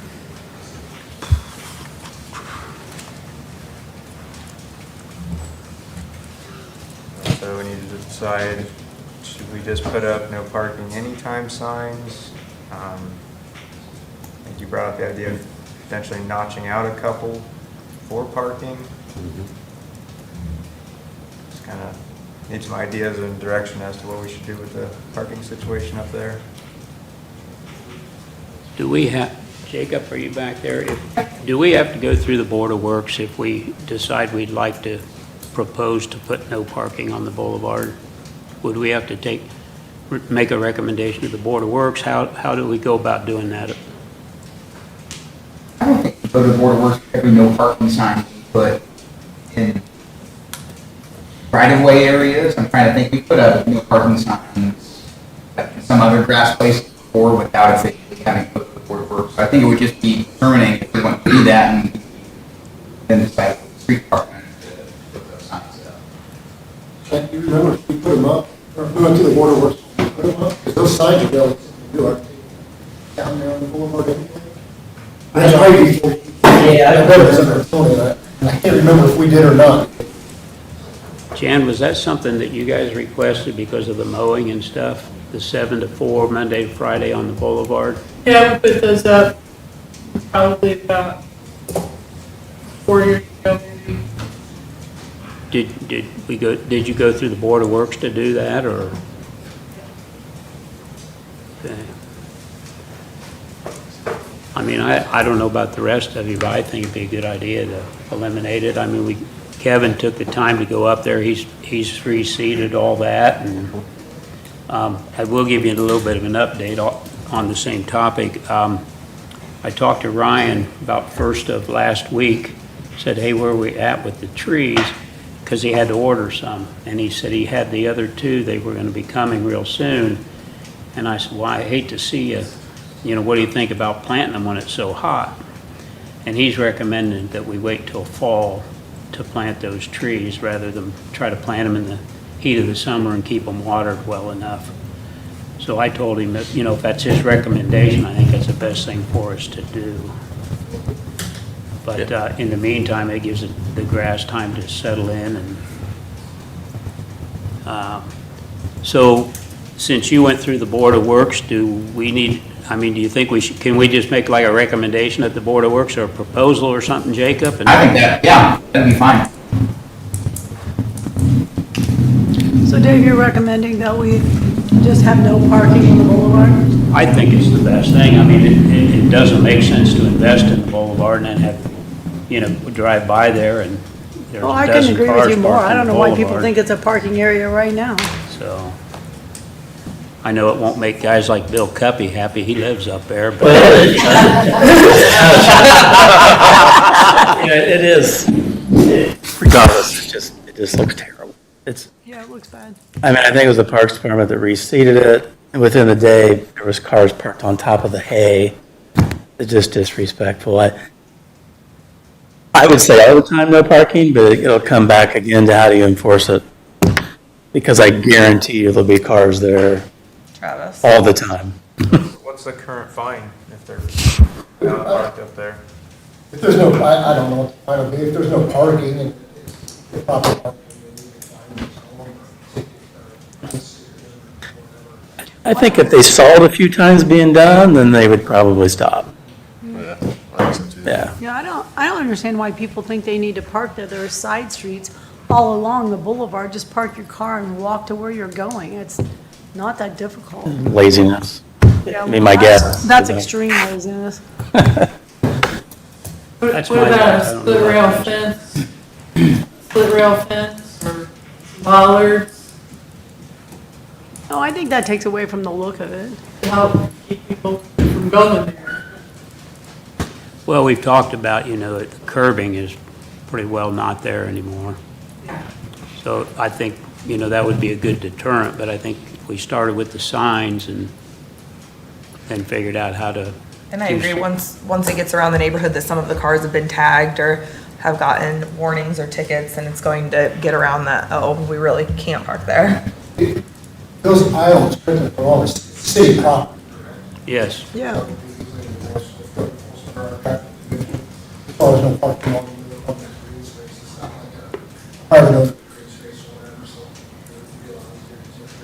I was gonna say, once you tow a couple of vehicles, people are gonna start changing. Yeah. Well, I like the idea of if you put a curb around it, that would make it look better anyway. Yeah. Like, that would just make it look nicer than, make it look finished. Yeah, we had, we look at it during the budget year or something, We don't have any money this year for it. Well, it might make mowing it difficult too. You'll have to have a breakout or, Yeah. to get that's the mowers true. in there too. Yeah. I don't mean that high of a curb. So they don't go over it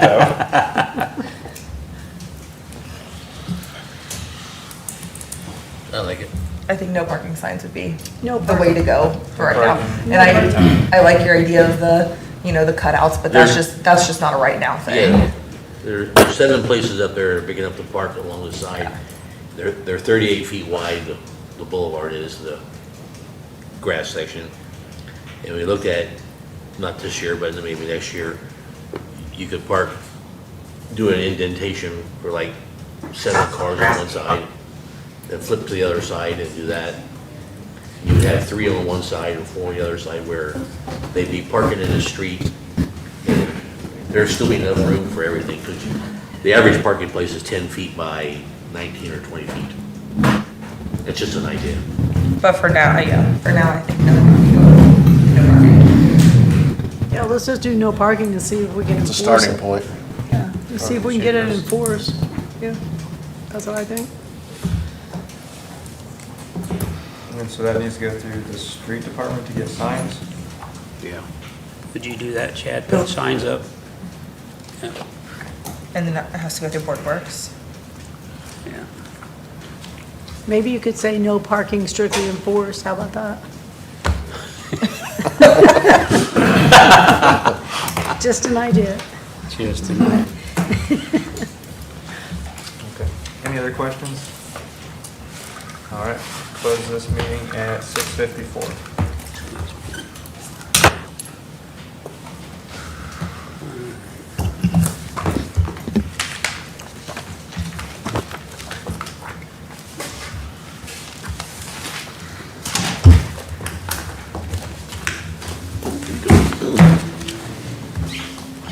Come on down. You look lonely up here, Tyler.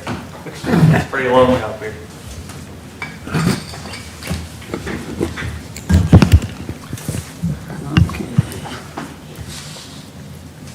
All right, it is 6:55. I will call the special council meeting to order.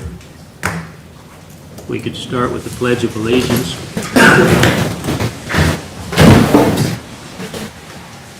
I pledge allegiance to the flag of the United States of America and to the republic for which it stands, one nation, under God, indivisible, with liberty and justice for all.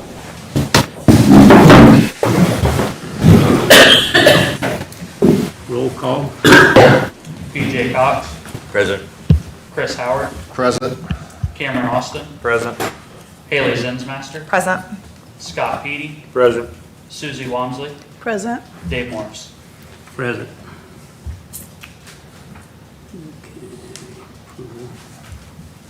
We don't have any approval of minutes. Those will be at the July 7th meeting.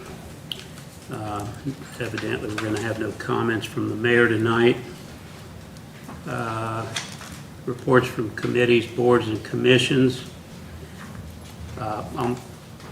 I'll do the short version with the long version of the July 7th meeting. There was a finance meeting, and one of the topics of that finance meeting tonight was the annual tax abatement reviews, which is on the agenda.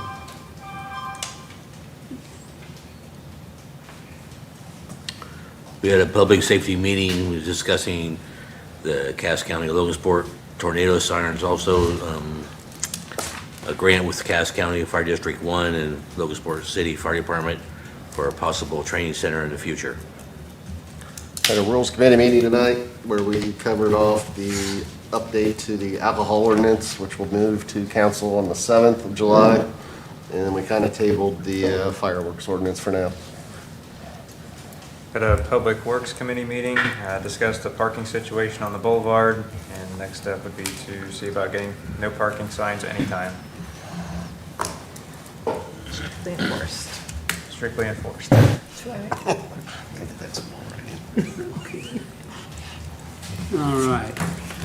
Under old business, we have ordinance 2025-16. Haley, you want to read that? Ordinance 2025-16, an ordinance approving payments in lieu of tax for Storyville Apartments and affordable housing project, and approving and authorizing other actions in connections therewith. I would ask for a vote on ordinance 2025-16 on its second reading. Second. Any discussion? Does it need to say Storyville Flats? That's kind of my question too. Are we going to change the name? I don't know if they approved the changing of the name. Just Is that from what the they- word apartments to flats is what they said they wanted to do. Well, I will make a note on the front of the ordinance to, where is that? Okay, down there in the third whereas. So up. Basically, you want to amend everywhere where it says apartments to Storyville Flats.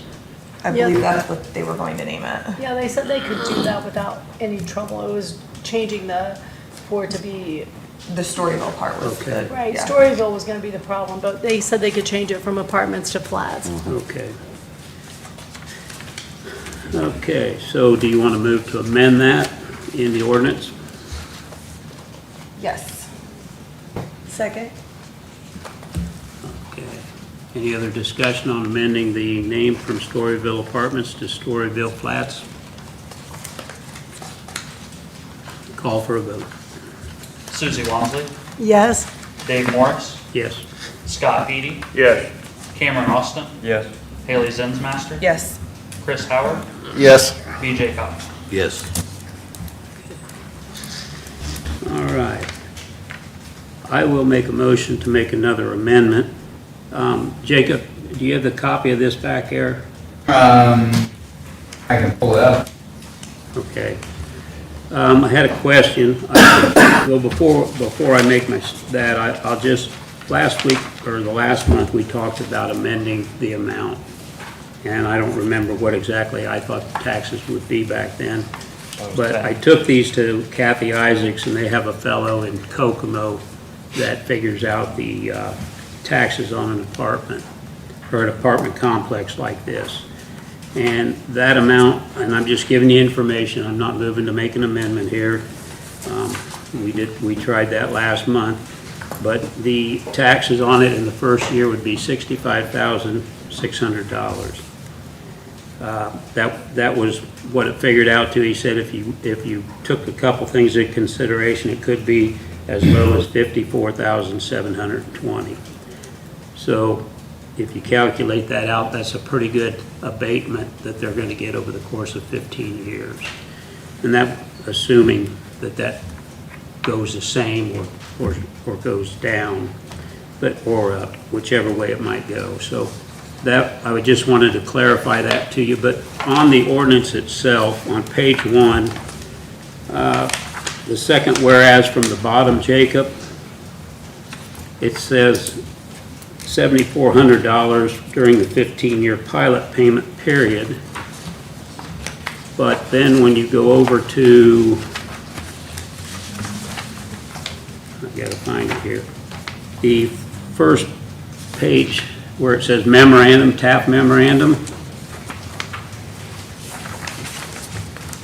Where's that at? it says $5,000 the first year instead of $7,400.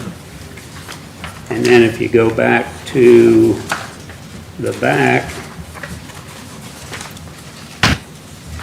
it's page 3 of the the last section where they show the chart again, it says 7,400 there. So I just want to clarify that that 5,000 be amended to reflect what the other two areas in the ordinance state. See where I'm talking about, Jacob? Yeah, I don't see the second place in the ordinance. It's on page 3. Under payment in lieu of taxes agreement, page 3, that's the chart again. Year 1 is 7,400. Oh, I see, okay. So I'm just asking that we amend the first table to reflect the 7,400 so that it's consistent throughout the ordinance. That's fine. Second. So Any Dave, other that estimate that you said for that Kokomo one, the 66 to 5,400, that's similar comparison to what we're getting as far as apartments? He took, I gave the specifics of this apartment complex to him, and he calculated it out, and he came up with 65,600, but then he said, down below, he said, the taxes generated by an even conservative number per unit would derive 54,720. But you would take 54,720 and divide that by 74 units? Because that's what they're saying, is they're paying us, like, is that how you calculate what he's telling you?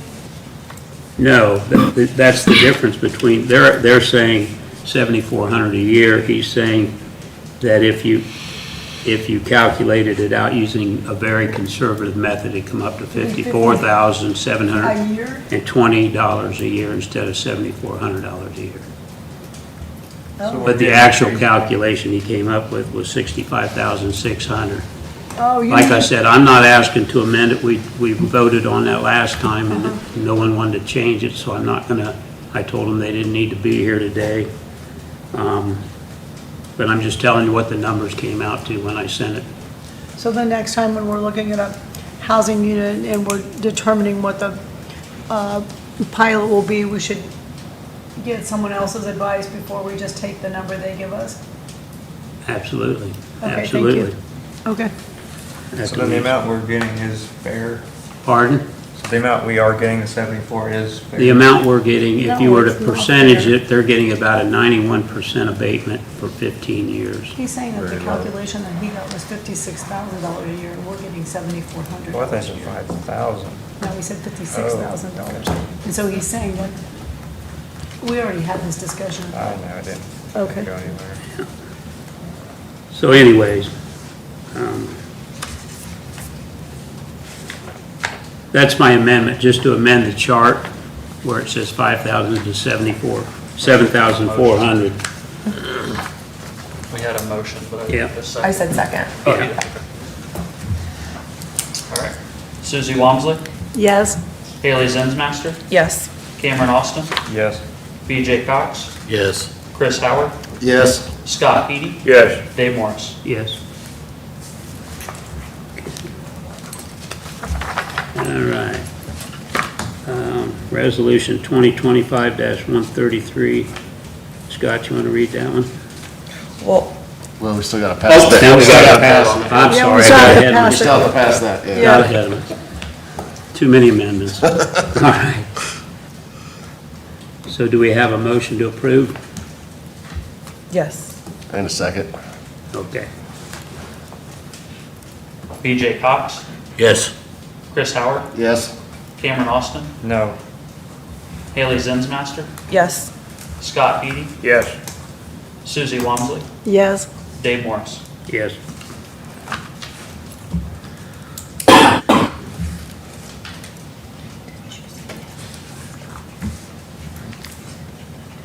Okay, now, Scott, could I get you to read 2025-133? Sure. Resolution 2025-133, a resolution of the Common Council of the City of Logansport regarding continued tax abatements for companies in compliance with their statement of benefits. I ask for a vote on Resolution 2025-133, please. Second. Any discussion? Logansport is misspelled, sir. It is.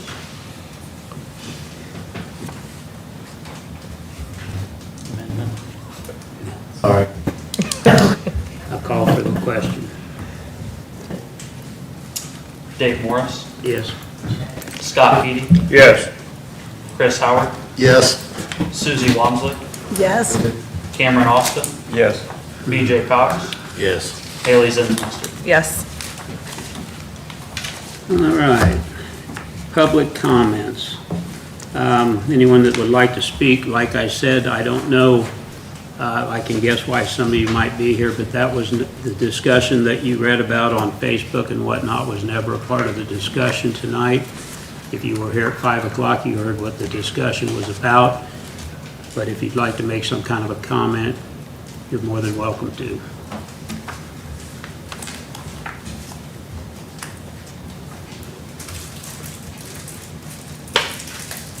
I think it's a good thing for the community. We don't have very many opportunities, especially for kids or younger teens. They, seen a lot of people come together for the basketball team and the games and stuff. And You need to come up and tell us who you are so we have it on the record.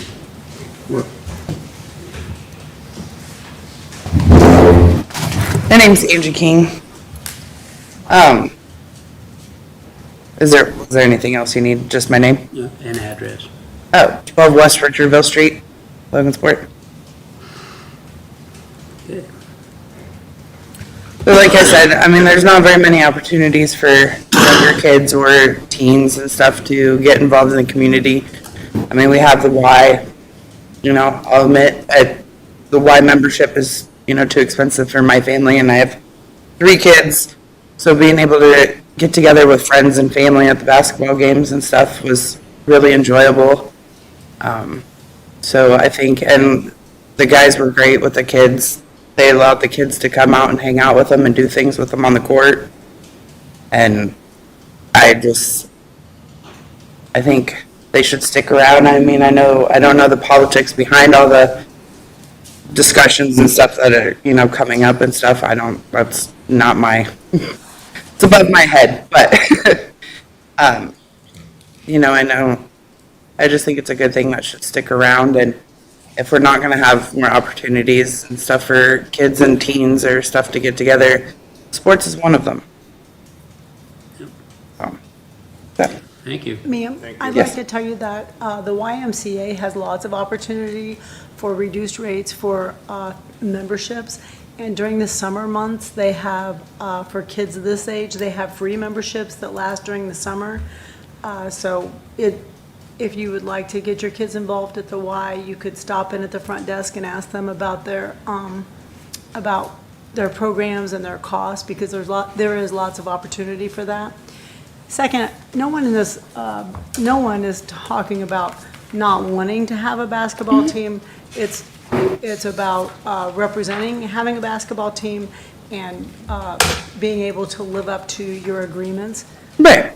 So that's what we're discussing tonight. We're not discussing the basketball team as a basketball team. Right. Okay? Yeah, and I wasn't saying that anybody was. It's just, the discussions online and stuff. And I'll admit, in the beginning, I thought it was a kind of a ridiculous thing for just a small city like us, to come up with it. But then when I started getting involved, it turned out to be a really good thing. So. Sure. Yep. Thank you for your time. Thank you. Any other comments? Council comments? Any council comments? Oh, go ahead. Clark? Your name Clark, isn't it? I don't know, how you doing, Dave?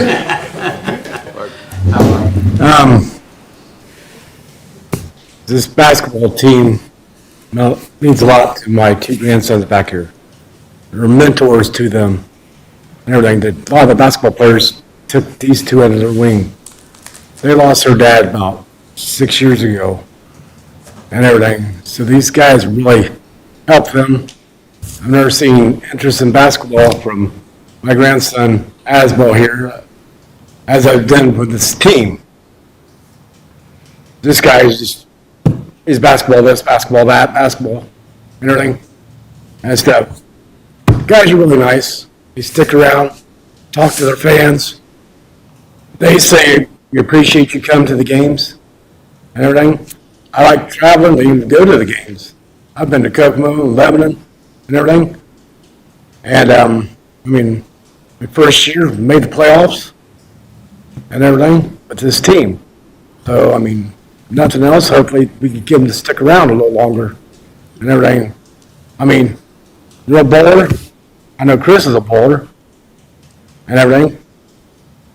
So I pay more bowling than going to watch a basketball game and everything. So, I mean, for a family and everything, it's a fun time. The memories I have with my grandkids and my daughter, I really enjoy it.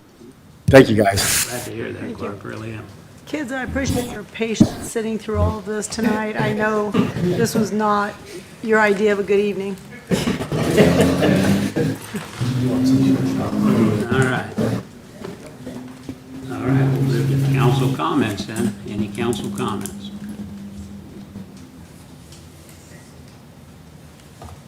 No council comments, all right. Well, we'll move on to miscellaneous business and any matters not already considered, including ADA Section 504 compliance or concerns. Hearing none, do I have a motion to adjourn? So moved. Second. Dave Morris, Yes. Susie Wamsley, Yes?